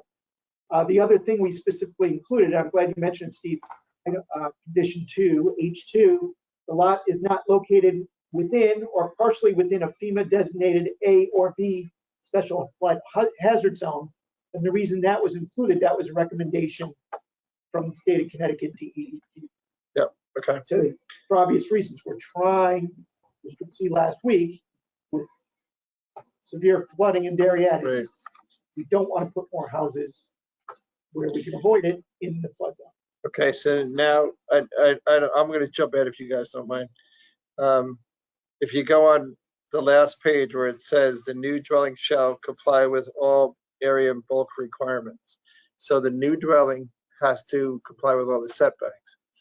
But for argument's sake, you could have the existing dwelling be non-conforming, which happens all the time to us. Right, you could have a situation where the existing residence is non-conforming, the new house, but the new house has to meet the setbacks. So similarly, if the new house is right in the middle of the site, the new house has to comply with the area and bulk requirements. So if the new house doesn't fit, they can't do it. So now does the new house have to fit if there's a setback requirement for the other house? The existing Yes. house? The new house has to fit with the setback requirements. No, away from the other, the house that's temporarily staying. There is no setback from house to house. What about the 5 feet for like a garage to a house? That's required. Yeah, it would make it accessory. So yeah, you'd have to have 5 feet. Okay. But if I could, I'm sorry to interrupt, but going back to number 2, maybe the word, maybe we're using the wrong word there, because the word we use here is the lot is not located within or partially within a FEMA designated zone. It should be the There's structure. certainly some properties in town that the entire property is in the flood zone. We saw that with, for example, the next one on the agenda, 29 Tokenique Road, Tokenique Trail, that entire property is in the flood zone.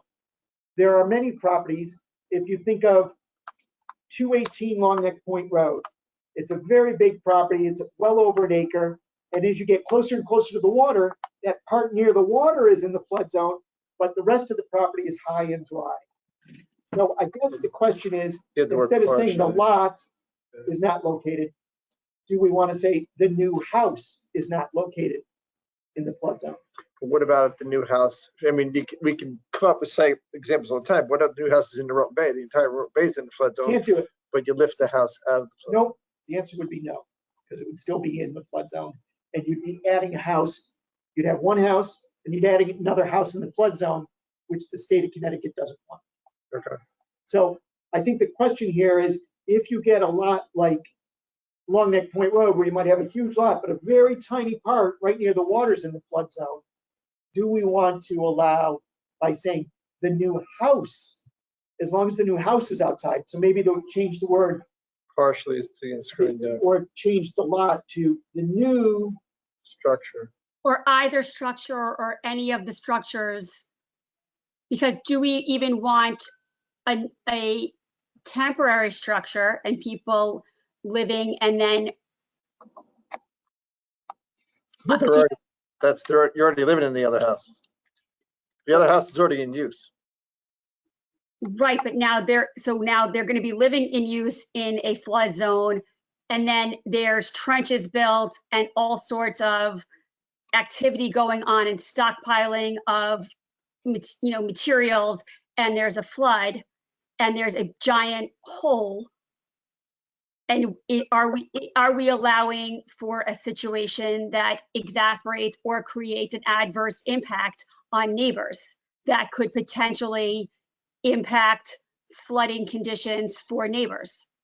Yeah, but we do that all the time. The first thing that goes in is the flood mitigation. But there won't be flood mitigation at this property because it's temporary and it won't be in place yet.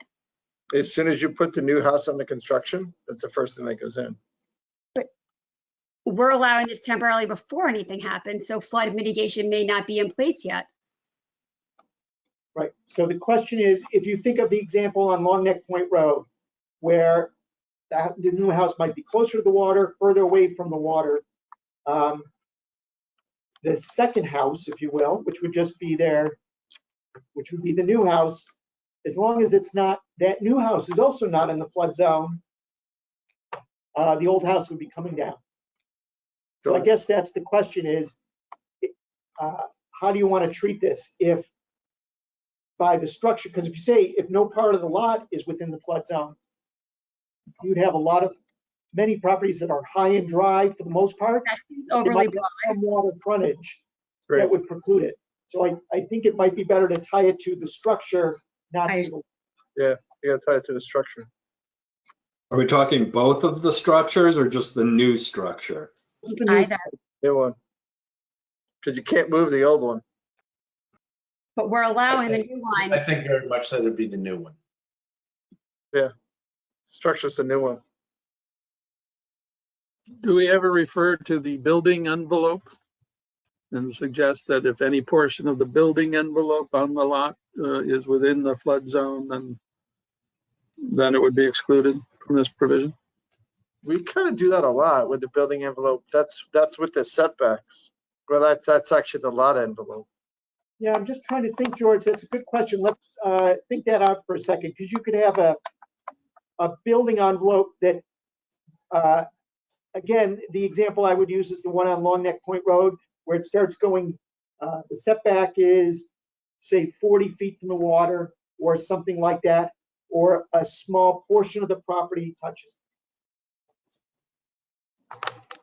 I guess you could, well, I guess the question is, as long as the new house is not in the building envelope or is not in the flood zone,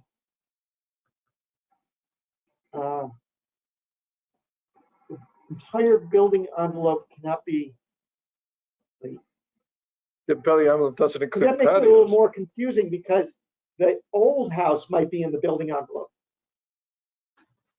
You said the old, Yeah. the old Existing house. Mhm. could be in the setbacks, is what we're saying, but it still has to be 5 feet away.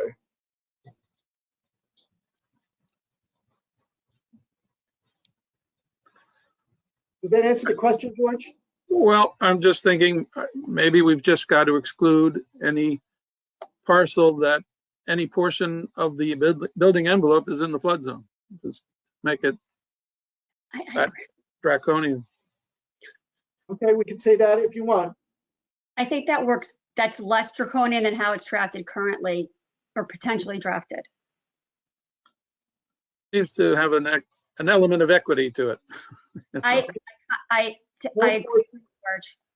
And it's provides for more properties to be permissible than sub 2 currently provides as drafted. So no portion of the building envelope is located within or partially within. Right, that's Right. still less restrictive than how it's currently drafted. Correct. Okay. Yeah, instead of the word the lot is not located. Okay. The way it's currently drafted is much more restrictive. Okay. Number 3, the new dwelling shall comply with all area and bulk requirements. Building setbacks, building height, for example. Now let's skip down to number 7, because that's got to do with the. Right, the combined building coverage of the existing buildings and proposed buildings shall not exceed 35%, while the new dwelling and related structures are under construction. Where in this book is the Definition of building coverage. the summary page? I want this thing. Chart? I guess, Yeah, the chart. I guess the question is, for example, tennis courts or decks count as coverage. Do we want to make that clear that number 7 is building coverage as defined in the regulations, not just the structures, but the other things that may count towards building coverage? Yes. Yeah, get too complicated otherwise. And it allows too much for cuteness, like. Bocce courts. Well, so what you're saying is just. All right, now hold on. So this is where it comes out to. In the R2, 1, half, and third and fifth acre zone, the maximum building coverage is 20%. Yes. In all of those. So we're temporarily allowing this to go up to 35%. Yeah. The same coverage that already. So that's where the coverage ends up being the same. So it's however we define it. Like the coverage of your house is the same. That's part of coverage. But like, so now 20% coverage in those lots, those zones now becomes 35. And then why isn't 35 all the time?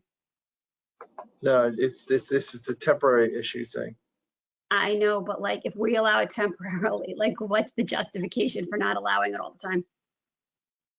Well, that's what this provision is all about. It's an exception to permit somebody who couldn't otherwise survive. So that's where it goes back to the minimum lot size.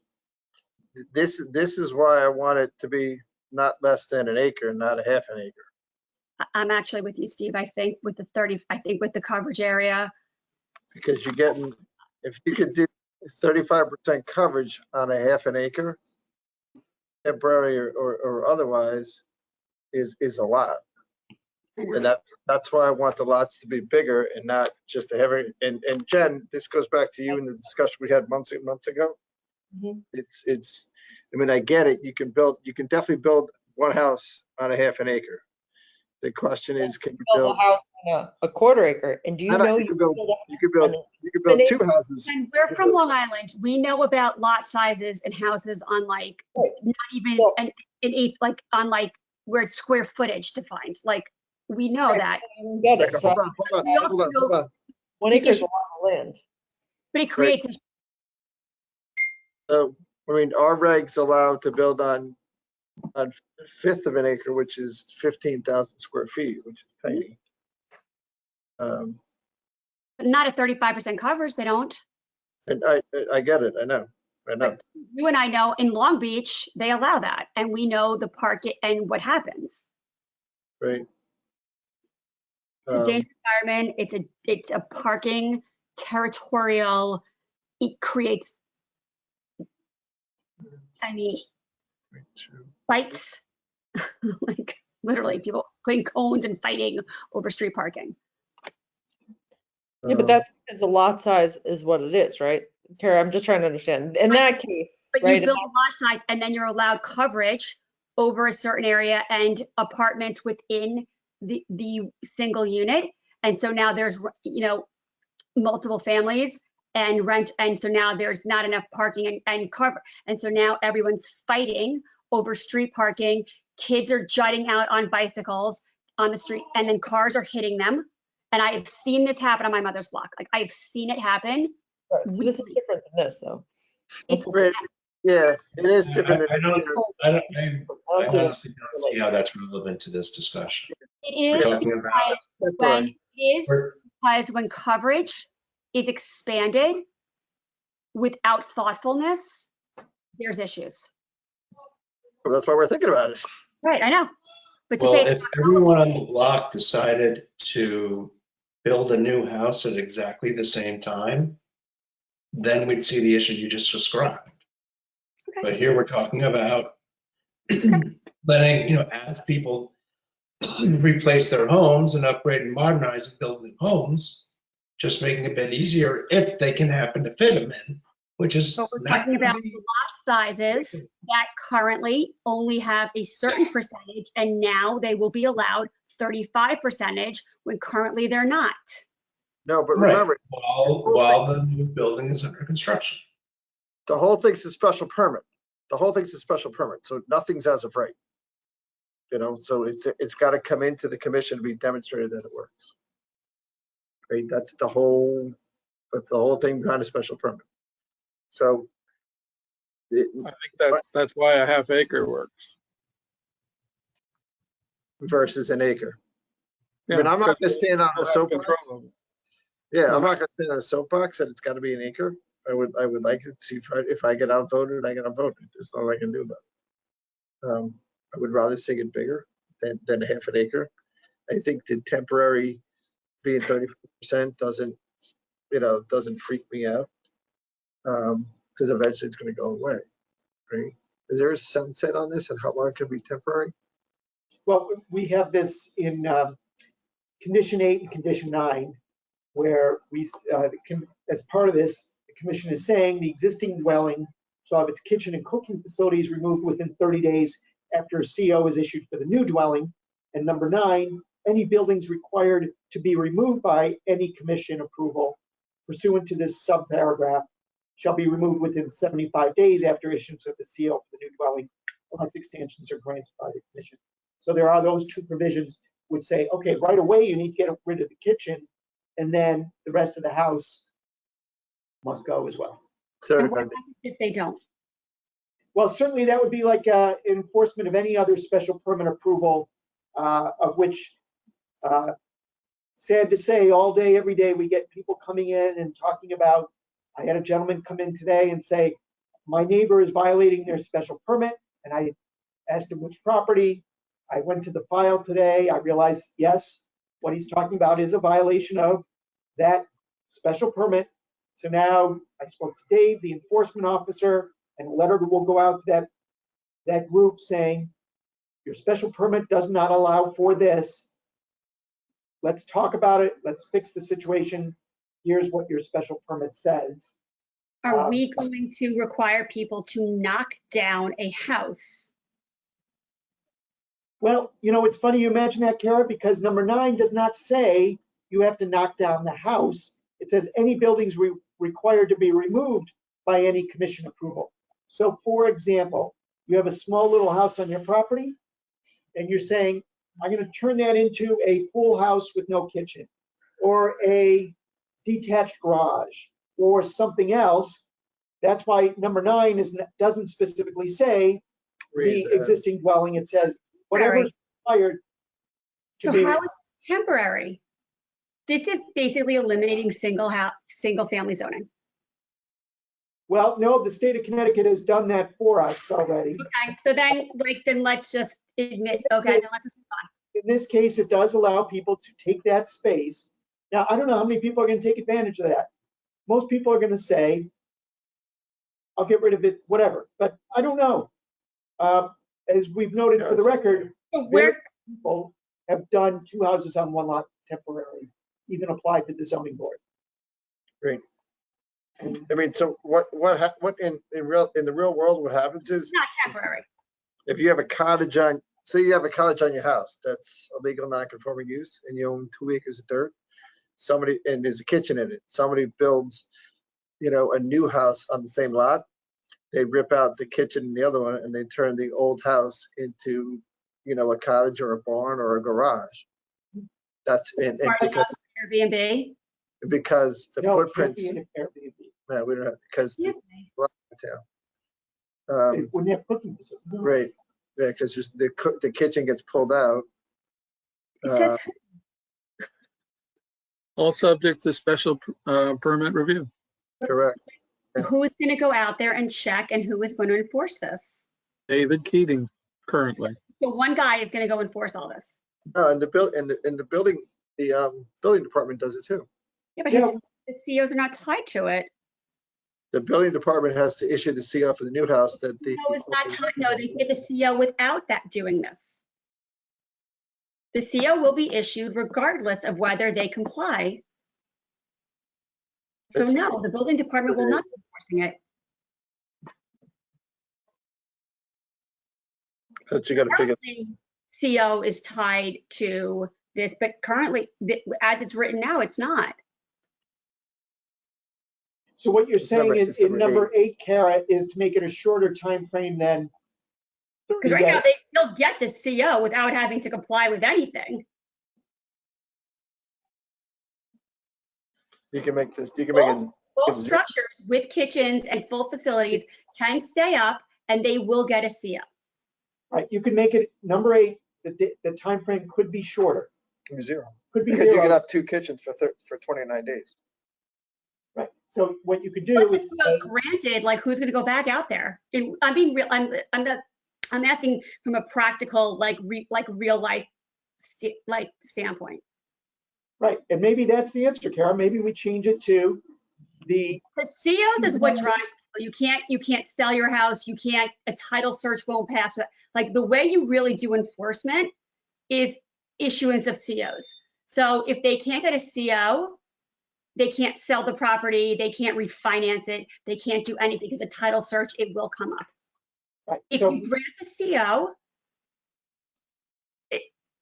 then it's not happening. There is no So do we enforcement. make number 8 a temporary CO subject to removal of any buildings as required by the special permit? I like Yeah, that. but you don't have to go for a temporary CO. right, so You can go to, you don't, the temporary, you can go directly to a CO. I was Well, I'm thinking the same suggesting thing. this would only be temporary for the required period of time to remove any buildings as required by the special permit. You can do it that way. You can issue a TCO first and then you can't get the CO. That's a good way. Okay, that's good. okay, It's so 2 steps. one more time, George? So first you have to get the TCO. Yeah, which would exist for so long as the period is that during which they need to remove any buildings as provided by the special permit. So I think that actually does both because it does what Kara wants and it does what we're trying to do. So within 30 days after issue of the TCO. A certificate of occupancy can only be issued when But just put the word temporary certificate of occupancy in front of it. You can never get a CO when the Unless you comply. kitchen in when the kitchen's gone. kitchen and cooking facilities in the existing residence are removed. So within 30 days after a temporary CO is issued for the new dwelling, and, then another sentence is the certificate will not be removed until after it's gone. So a temporary certificate of occupancy can exist for 30 days. up to 30 days. I think you just have the word temporary there. Add the word temporary to that, and then have a second sentence that says the TCO will be issued after it's gone. Okay. So you can have a TCO for 30 days. You can never get a CO. Right. So, which is exactly what Kara wants. Which she's right. Okay. Great, we can make that change as well. Right? Yep. George, Now, all right, I'm going to ask one more time. Can I raise the half acre to a bigger size? I'm for it. George is saying no. Jen, you're muted. Jen's saying no. Can you Jen, you're muted. Oh, sorry. let's just talk through that? Like, I'm open, like, I can see both sides of it, but I don't understand, like, I like to better understand why for you guys, it's half acre and acre is a no-go. Because I can see it both ways, so I'd like to hear your thoughts and why that's sort of a no-go for you. Well, let me start. We're Oh, gonna- an acre. I'm saying we could also include to half an acre. Sorry, my Wi-Fi is terrible. No, Can it's you hear me? Yeah. Yeah, I'm saying yes to an acre. I'm just saying it can also be done on a half acre. I've seen it done. It's perfectly safe. You can still have the same amount of space between the house as an acre. In fact, an acre is a lot of land, and very few people have an acre of land. So I feel like it would be a privilege, and I think that we should not make it so that those who have more land are able to have this privilege as well. Which I can see that argument, I guess, though it's the lot coverage area, right? Because the half acre versus acre zonage, because Steve just pulled out the chart, has a difference in the lot coverage allowable percentage. Oh, it doesn't? They're all the same. Wait, so then Steve, what was it, 20% versus 35? The 20% is the 20% is the coverage for all zones across the board. It doesn't change. But with this resolution that we're thinking about, it raises it to 35% temporarily. That's what, 35% even on. so let me cut to the chase. Jen, are you adverse to changing that half acre to an acre? Yes. You still want to keep it a half acre? Correct. Okay. So now let's move it on later, because when this ADU thing comes up, and we're going to debate that somewhere in the fall, probably, we have to decide if we're going to allow ADUs in what zones. My working theory is we're going to allow ADUs in R2 and R1 zones, not in R half zones. We've not had that debate, but if that debate comes up, 4 months down the road, then this one doesn't work. Right. That's what I want. I mean, it's the other towns around us, and I talked to them, they allow ADUs in large lot zones. If someone's got a backcountry house in Greenwich on 4 acres, they can have an ADU. On the stuff on Long Neck Point, all those sites are 1 acres. We just approved a house at Long Neck Point that technically has 3 houses on it. It's got the main house, it's got a cottage in front, and then a garage across the street, and a pool house if that's in the driveway, and the garage is going to have an apartment above it. So that's technically 3 houses on it, but that's a 1 acre zone. Someone, and we talked about this before, these guys with pool houses now, they're putting their kitchens as an outdoor kitchen 5 feet from the front door, so it's outside. So I would rather not see, and this is a discussion like for another day, I would rather not see ADUs in half acre zones or in all zones in town, the way the state approved it. But if you allow them temporary here in a half acre zone, that's going to make that argument. I agree. And I want to hear from the fire department and emergency first responders on this, because I think it does create an issue on, I know there's ladders and hoses, and built like large multi-family buildings have sprinklers, but if there's a lot where and fire can jump from one, if there's not enough space between the buildings. The 5-foot rule. Yeah, that's the 5-foot rule. Yeah, I mean, that's sort of my concern. And I don't know, I have to I don't know how big, if 35% on a half acre would permit enough space between the structures to allow for, safe fire prevention. I think we need experts. The commission would have to make sure everything meets the criteria. Right. If it does, it does, and if it doesn't. Well, even if it's a detached garage, it's 5 feet. So that's fire. That's why it's a special permit. Yeah. It might work on certain lots, it might not, or in certain situations. Who knows? As I've said a couple of times, I keep relying on our ability to review a special permit application. And if somebody, if we later permit an ADU on a half an acre and somebody actually constructs it, and now they want to build a new house while living in the old house, we could easily say, no, that's too intense a use. There's too much going on half an acre. We can easily deny that. I expect we would. Based on what criteria? But it wouldn't be safe. I confuse the two issues, the ADU issue and the issue we're discussing tonight. I don't see the ADU issue and this temporary issue as This linked. is under the accessory use special permit, so it is related. It's under that It section. doesn't exist yet. The ADU doesn't exist yet. We're amending section 405, accessory use requiring special permits. Oh, accessory use, not ADUs though. Well, ADUs is not in our regs right now. They were right. That's not for tonight's discussion.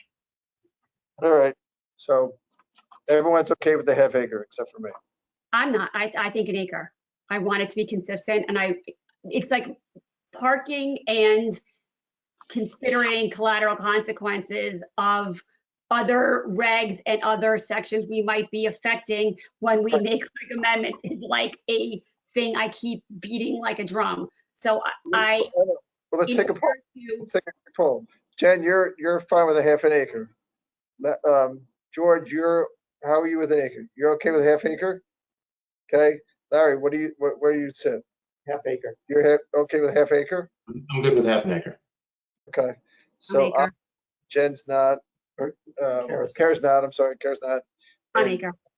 We don't know where we don't know Jim Rand sits. Jim Rand's not here to vote tonight. No, he's not. All right, so what changes did we make into this thing so far? We have 3 changes. To summarize, we have 3 changes. One is on page 1, noting that deliberations were held on July 13th. The second change is to item number 2 on page 4, which would now read, no portion of the building envelope is located within or partially within a FEMA designated A or B special flood hazard zone. And changing number 8 on page 4, the existing dwelling shall have its kitchen and cooking facilities removed within 30 days after a temporary certificate of occupancy is issued for the new dwelling.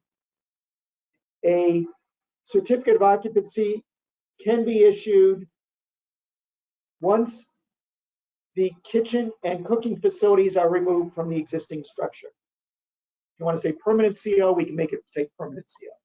So saying it's a permanent CO. Yeah, so I would just say a certificate of occupancy can be issued once the kitchen and cooking facilities are removed from the existing structure.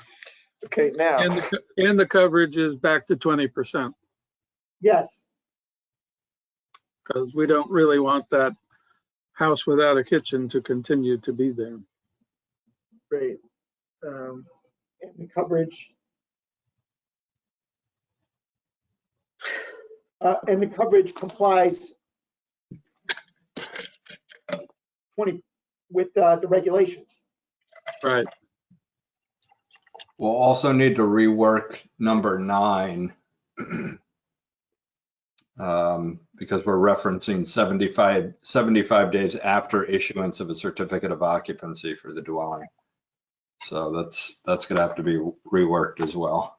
Yeah, I think, Fred, do we even stick with number 9? Because that second sentence of number 8 says a certificate of occupancy can be issued once the kitchen and cooking facilities are removed from the existing structure and the coverage complies with the regulations. But see, the problem is that you're allowing if you don't ever have to knock down that first house, right? Say you never knock down the first house, because your coverage with the 2 houses combined is 19%, right? So because it's not right, but you wouldn't need to knock it down. That's why I say delete number 9, because if you're on a 10-acre property and you have these 2 structures, you would say get rid of the kitchen and cooking facilities from the old house, and the coverage still would comply with the regs. You don't have to take it down. It doesn't say you have to take it down. All right, so that's why deleting number 9 would make sense. All right, so now I got to think out loud. So if the ADU provision goes in, right, well, no, don't make it more confusing. But no, I get it, because this new structure, this old structure can now become a cottage without a kitchen. It can stay there forever. But it's not a cottage. It was a house. Like that would not be an ADU. Furnace. I know. It's not an ADU. I get it. I know. Right. You can convert that old house. Well, depending to a barn. Depending on if you convert it you're on a 10-acre compound. You can convert the old house. No, even if you're on a half an acre lot. As long as it complies with coverage, what's the harm? Correct. So now your old house is now your garage without a kitchen. Right, I get it. So it's not an ADU because you already ripped out the kitchen. Correct. It's So just a barn. It's a barn or it's a garage or it's a Correct. shed. Yep. All right, I got it. Furnaces. I mean, Don't Steve, have, in your example, I'm sorry, Karen's talking. no, go ahead. I mean, Steve, in your example, if they tore down the old house and then told us they wanted to build the exact same house again and they fit all the requirements, we'd allow it. Correct. No, that's where I'm getting more comfortable with it. That's what I'm thinking out loud because now this old house, the kitchen's gone. It now just became a barn or a playhouse, and it's not an ADU. Because by definition, an ADU has to have a kitchen. So it's not an ADU, it's a barn, or it's something else. Whatever. So we can get rid of number 9 because the new sentence in number 8 covers that topic, which is you have to, at the end, you have to come up with comply in terms of building coverage. Complies with we could say the regulations or complies with the area and bulk requirements. Right, yep. Either one. All right, I got it. I'm fine. I got it. Okay. I am going to read number 8. Yep. Go ahead. The existing dwelling shall have its kitchen and cooking facilities removed within 30 days after a temporary certificate of occupancy is issued for the new dwelling. A certificate of occupancy for the new dwelling shall only be issued after cooking facilities are removed from the structure and lot coverage is less than or equal to 20%. Or you can say less than equal to the zoning regulations. I mean, yes, the number is 20% because it's the same in every single thing, but in compliance with the maximum coverage. Because if someday we switch that to 22%, then you have to switch this to. So what you're saying is lot coverage complies with the regulations. Correct. The lot coverage requires the regulations. The only reason I didn't put complies with the regulations is because we added 35% to the regulations. I would make it clear and put it back to 20%. Either that or cite back to the specific places in the regs, the specific regs that prescribe the lot coverage area, like we do in other sections of the regs. Either that or you do what Fred does, which is what I would sign for. Got it. Ready to vote? Ready to go? Hey, we good with this? You guys ready to vote? Any more questions, comments? Because I'm back to ADUs. All right. With that said, I would enter a motion to approve as amended. George makes it. Wait, no, not as amended. Is it an acre or an half? No, it's usually, no, the whole thing's amended because we changed the date to add the 13th. We had changes on pages 1 and 4. You have change on page 1, which is the date, so it's amended. You have changes on page number 2 and number 8, and number 9 can be removed. Correct, so it says amended. Motion to approve is amended. I think George made the motion, Larry made the second. All those in favor? 1, 2, 3, 4. Kara, how do you vote? Any of those opposed? Any of those opposed? I'm in favor of a half acre. If it was an acre, I would have voted for it. So Kara's opposed. And Based on half acre. If it was at an acre, which I think makes a lot more sense given other things we're contemplating, I'm fully in favor of this. Great, I got it. Okay,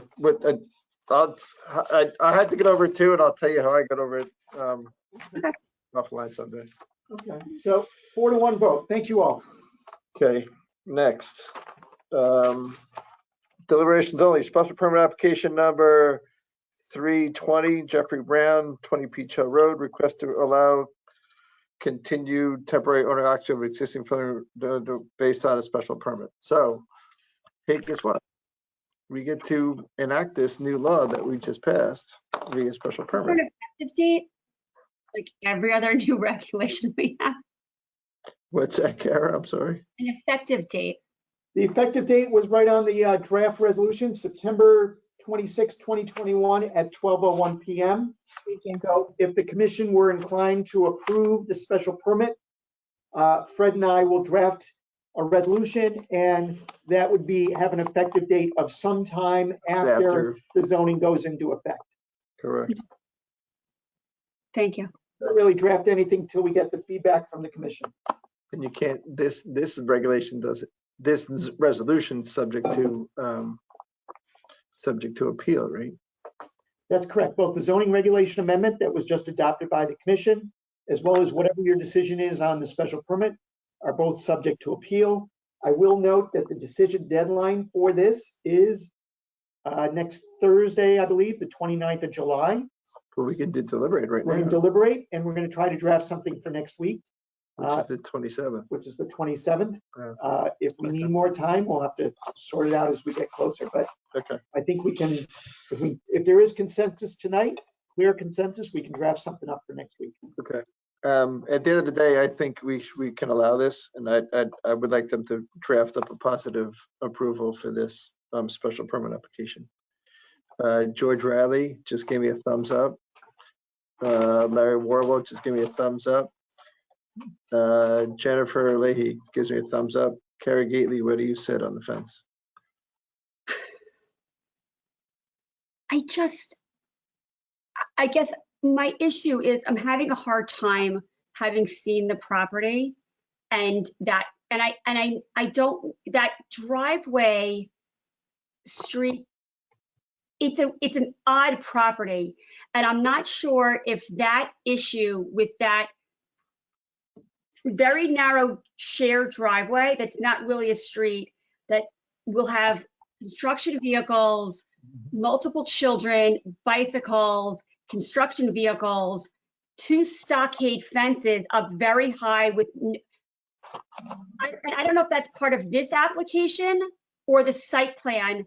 And that's where I'm struggling, is because I do, having driven, I had a hard time doing a 3-point turn, turning my car around on the location without the construction going on.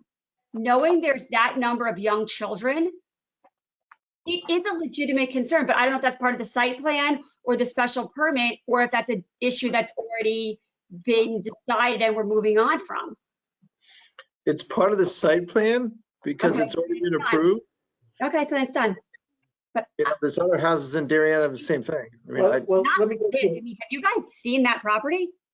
I went to a house this weekend where I dropped my door off 3 times. Have you been to this property? Wait. Yeah. Wait. So the criteria in the newly adopted regulation is the lot is not less than 0.5 acres. This is 2.99 acres. You're right, it fits within. It fits within that. Item 2, no portion of the building envelope is located within or partially within a FEMA designated flood zone. This property is not in the flood zone. Yep. The new dwelling shall comply with all area and bulk requirements, which it does. Construction of the new dwelling shall be confined to an area on the lot, the construction site, providing safe access to and from the existing dwelling and the construction site. So I think that's what Kara is referring to, is condition 4 or criteria number 4, let's put it that way. Number 5, the construction site shall provide adequate space to store construction materials and a stockpile area for excavated materials if necessary. Doug DeVesta approved that. Right, there was a lot of discussion. They found areas that were, yeah. Right. Number 6, the construction site and adjacent street provide adequate space for parking of construction vehicles. I went over that with Doug DeVesta too. Wait, where are they going to park? Yeah, we went over that. There was like 16 parking spaces. He testified to that. Okay. On the construction site, Correct. They did not include the street, is my recollection. It's on the street. And we talked about the number of planners there, the number of sheetrock guys there, the number of painters there. Right, there was testimony from the architect. That they would be parked on the site, not the street. The site, correct. On the Okay. site. We got 2.9 acres. I'm sorry to be painful. Does the site include that shared driveway that acts as a street? No, that is owned by the neighbor, Mr. Hardy. The Okay. Browns have an easement, so that is not their property. Okay, thank you. That is my number one concern, because the number of children on that, and if there were construction vehicles parked on there, and that's how they access their school bus, and I guess kids will cut through from Mansfield, it would be a disaster. So there will be no construction vehicles parked on that shared driveway. No, no. Okay. So that's a good point. Number 7, combined building coverage of the existing building and the proposed building shall not exceed 35%, while the new dwelling and related structures are under construction. I believe they are well under 35%. they got- They're well under. Okay. Number 8, the existing dwelling shall have a kitchen and cooking facilities removed within 30 days after a temporary CO is issued. CO for the dwelling can be issued once the kitchen and cooking facility are removed from the existing structure and the lot coverage is less than 20%.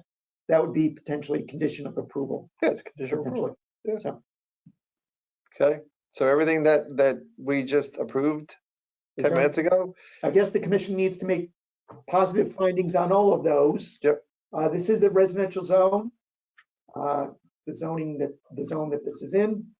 So if the commission makes positive findings that all of those criteria have been met, you could issue the special permit. Okay, so we got 4 or 6 people at least saying yes, So, positive draft. so that would be, so we can, Larry, George, and Jennifer, I think all were nodding their heads. Yep. So we can then have something for next week and a possible vote. Yep, exactly. Okay. Everybody good with that one? Wow, we bored Jennifer. Holy smokes. Okay, thank you all. All right, next. Next is, Coastal And- site plan. Somebody sneezing? I'm sorry. Coastal site plan review number 357, flood suppression application number 408, landfilling and regrading application number 505, George and Kelly Whitridge, 29 Tokenie Trail. you may recall this property is entirely in the flood zone. It's very close to Scotts Cove. Most of the property is at elevation 7 or 8. Doug DeBesta did soil testing, could only find that a 3-bedroom house was able to have a septic system.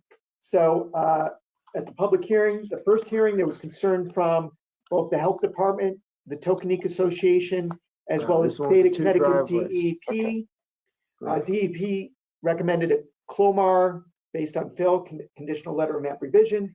The Tokenique Association did sign off on the driveway, Okay. and the neighbor signed off, and the health department essentially approved the septic system. So I don't know if there's anything else you wanted to chime in on this one. If not, we can have a draft resolution ready for next week. Everybody good with this one? Lieutenant Tokenique, we getting that good? Okay, we'll have something ready for next week. Fantastic. Next item up for bid.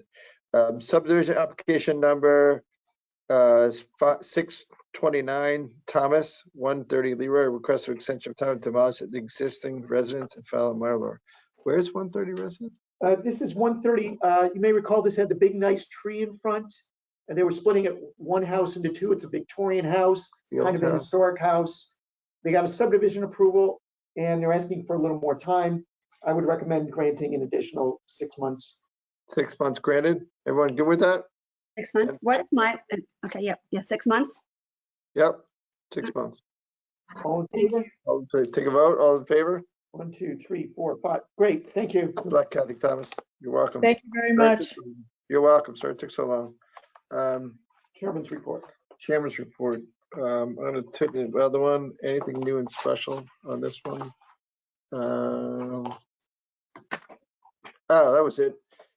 I'm pleased to announce that there are new sidewalks going up and down Hollow Tree Ridge Road between Middlesex Road Yes. down to the train station. One of my friends, David Bain, used to walk up and down that rickety road all the time and it dodge between trees and it's all ripped up. And you're gonna have a brand new sidewalk going from Hollow Tree Ridge Road to the bottom of West Avenue. All the kids from Middlesex School can now go down to the new district. Well, That's and all really- the kids on Hollow Tree Ridge Road can now actually walk and ride their bikes to school. There you go, baby. What else? Having lived on I live on Hollow Tree, and so, and lived on Brisley Street. So this is, I told you, 6 boys in my car today. They literally whiplashed. There's a new sidewalk. It was Cool. very exciting for them. The Playhouse, they're connected their sidewalk from the Playhouse to Grove Street Plaza. So that sidewalk's in, they jumped the road. There's gonna be a brick, it's actually, I thought they were gonna do stamped stamped asphalt. They ripped it up and put in real brick. Looks very nice. Looks really nice. They're changing the speed bumps inside that parking lot. The only thing we have to do now is somehow or other get Fred Conzi and the Webster Bank building people to connect the old Playhouse all the way to the front door of Darien Sports Shop. But I'll work on Fred on that one. Just an aside, this happened a little while ago. Jamie, Jeremy, and I had a meeting a while ago to try to find additional spots where we can put more parking downtown.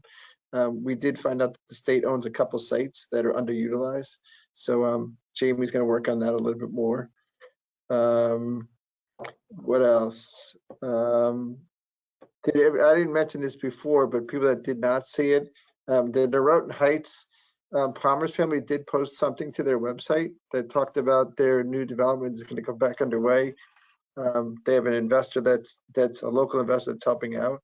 We're going to invest in the project, and we're going to see them later this year. I spoke to their attorney. It's likely they're going to come back before the commission at a meeting in September, probably a full night to talk about various changes and other things that they're looking to do. So that'll be a full night for that project in September to get that moving along potentially.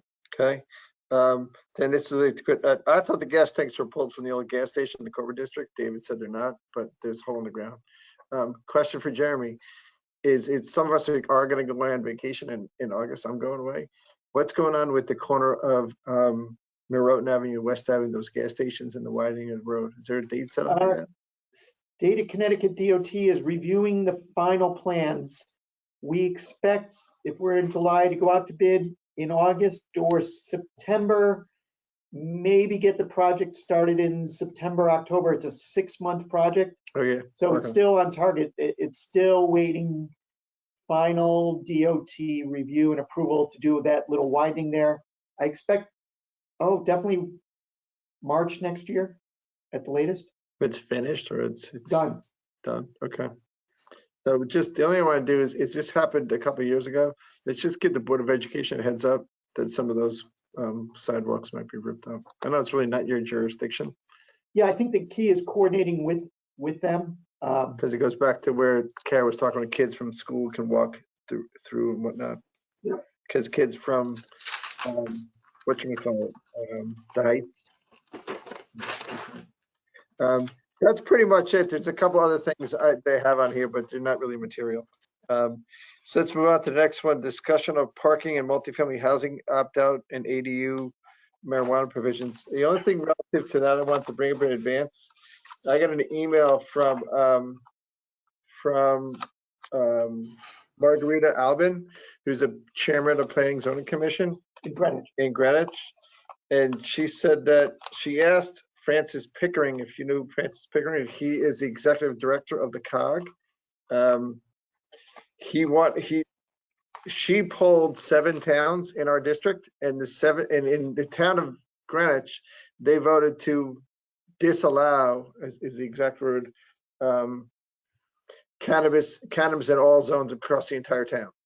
And she said there's 7 other towns that she polled also did the same thing. So that's what those other towns are doing and Greenwich is doing. So that relates into what I think you have prepared statement you're going to talk about next. Yeah, we have really 3 items. In your packet, I put the commission's going to have to make some decisions regarding possibly opting out of that new Public Act 21-29. The way the statute was written, the way the law was written, Section 5, which I included, deals with parking, and Section 6 deals with accessory dwelling units. And what's important is the legislature put in different timing and different wording in each section. And I've been on the phone with Wayne Fox, who's doing his legal research and talking to other attorneys and getting the legislative history as to why specifically they put different language and different timing in each one. So the way the legislature has set it up is parking is the most urgent, since that takes effect first. It takes effect October 1st, which means that nothing can really be done by the commission till it goes into effect. In fact, the commission cannot even start the opt-out process until then. So you can see on the calendar I put together, is really staff will work over August and September, pulling together details and proposals. We did adopt a proposal last week, and then start the procedure to get a vote from the Planning and Zoning Commission, potentially the Board of Selectmen, and ultimately the RTM as soon as possible, with that constraint that we can't really start prior to October 1st. So we are pulling this together. And I think it's clear where the commission is coming from, because you just voted on a regulation change that was not what the state implemented as that part of that public act. So the short answer is you have to opt out after the law goes in place. Yes. Got it. Okay. Accessory dwelling units, we have a little more time to deal with. So again, September and October, Fred and I will start putting together talking points. How does the commission wish to handle it, if at all? How do other towns allow accessory dwelling units? But we do have more time on that one. So that's effective January 1st, 2022. correct. Got it. And it doesn't go into effect, right? So we can't really do anything until then anyways, the opt-out procedure. So we're gonna let The them commission opt out. has until the end of the year, the last day of 2022, to opt out of the ADU provisions. That's the important clarification. Fred's right. Section 6 of the statute gives the commission a year to figure it out. 1 year. But no, wait a second. If the law goes into effect on January 1st, 2022, can I apply an ADU on January 2nd, 2022? No. No. No. Okay, that's fine. You don't have to explain. If the answer is no, the answer is no. The parking was written a little differently, but so that's why we're going to be focusing our efforts on the parking first and foremost, because that's much more urgent. The law did not give us that 1 year time period to kick it around, so to speak. Similarly with the marijuana, we have a little more time to work. So what we're going to prioritize everything is multifamily parking first, accessory dwelling units, and then at the same time start dealing with the issue of the marijuana, basing a lot of it on what other towns have done and haven't done. Yeah, but then why did these guys vote so soon? They have no idea. I don't know. Okay. So so while the commission does not meet in August, it will certainly be a busy time for us to kind of keep these things moving along. Okay. So these guys do a lot of stuff behind the scenes. Any questions or comments relative to what I said in my report or what Jeremy just said on his stuff? Everybody's good? Fantastic. Great. Next item on the agenda is the minutes from May 25th, 2021. We punted these last week and you did not get a second copy in your packet. But I think some people that liked redlining got them emailed to them. I'm looking for questions, comments, scrivener's errors, changes, whatnot to these minutes. The first item on here was the 26 Peach Hill Road, which we talked about, and the proposed amendment, which we just approved, and then the special permit application, which we just directed staff to draft a positive resolution. It's a lot of testimony and whatnot, and Jeremy watched I think the tape, what, 3-4 times? Try to get as much detail in here as To possible. get this right. It's a lot of questions by Mr. Ovani and Galt Oil and Amazon and whatnot. So all the stuff we talk about relative to truck parking and all that should be in these minutes, It is. which is important. That's why we went over this Right? 87 times. I'm sorry, Kara, what'd you say? On page 3. Yes, on Peachtree. Peach Hill. Peach Hill. Okay. The other one was Dan Anderson's new pool. We talked about that. The house on 5 Mile River Road, where they raised it and building a new one. 9003 Kings Highway South. What the heck was that one? We're moving so fast, I don't remember. And then there's a resolution at the end, which is a Darien Place, where we approved the Taqueria taco bar. Anybody catch anything else in this one? No? Okay. Then I would enter a motion to approve as submitted. Jen makes a motion. Looking for a second? Gary Gately's got the second. Well, where did you give the second to Larry Whipple? He's been shut up. All those in favor? 5-0. Thank I you. have nothing. All right, that's done. Any other business required 200 votes? Any other business? Nope. Okay. Next meeting is a week from today. Same bat channel, same bat time. 27th. That's our last week of the summer. Last meeting of the summer, right? If all goes well. Wasn't there something else we're gonna do? There's something else we might come back in August 31st. So far, so good. First day of school. Any sign of in-person meetings? Well, Yeah, George, that's a we're good still question. waiting for the improvements to room 206. It's interesting, there are some boards meeting in there who don't need kind of the resources we need. So for example, while we were meeting in here, the Board of Finance had their meeting in room 206. They were done in about an hour with maybe one member of the public showing up. But they will be over the August break, if you will, putting some improvements in the room.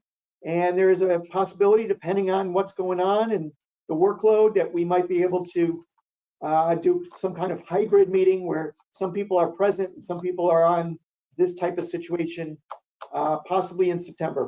We'll let you know. Relative to that, thank you. Relative to that, I was at an OPC meeting with Jamie, and what came out of that was that the individual boards and commissions can make their own rules if they want to go hybrid or virtual or all in person. So it's kind of sort of up to us. You know, I would like to all be back in person, but I do get it that some people have to be hybrid, or be at home or whatever we want to call it. So we can put that on the agenda for later. But I thought there was some reason we were going to come back August 31st. Unless I hear anything, so far so good. Really? Okay. Well, let me just ask this question now, since would anybody be adverse to have a meeting at before Labor Day after school starts? Yes, Wait, You what what? day would that be? the first day of school for the, Yes, You know, yeah. I mean, somewhere in that week time, in that time. That is the literally like beyond the last week of school and the week before Christmas. That is the craziest, busiest week for Okay. ever. Forget it. Yeah. All right, that's good. That's why I asked the question. Okay. All right, with that said, I would entertain a motion to adjourn. Eric Gately and Jennifer Lee. All those in favor? We're done. Thank you. Thank you all. See ya. Okay, Bye, thanks for- guys. Thank you. We're out of here. Thanks. Bye-bye.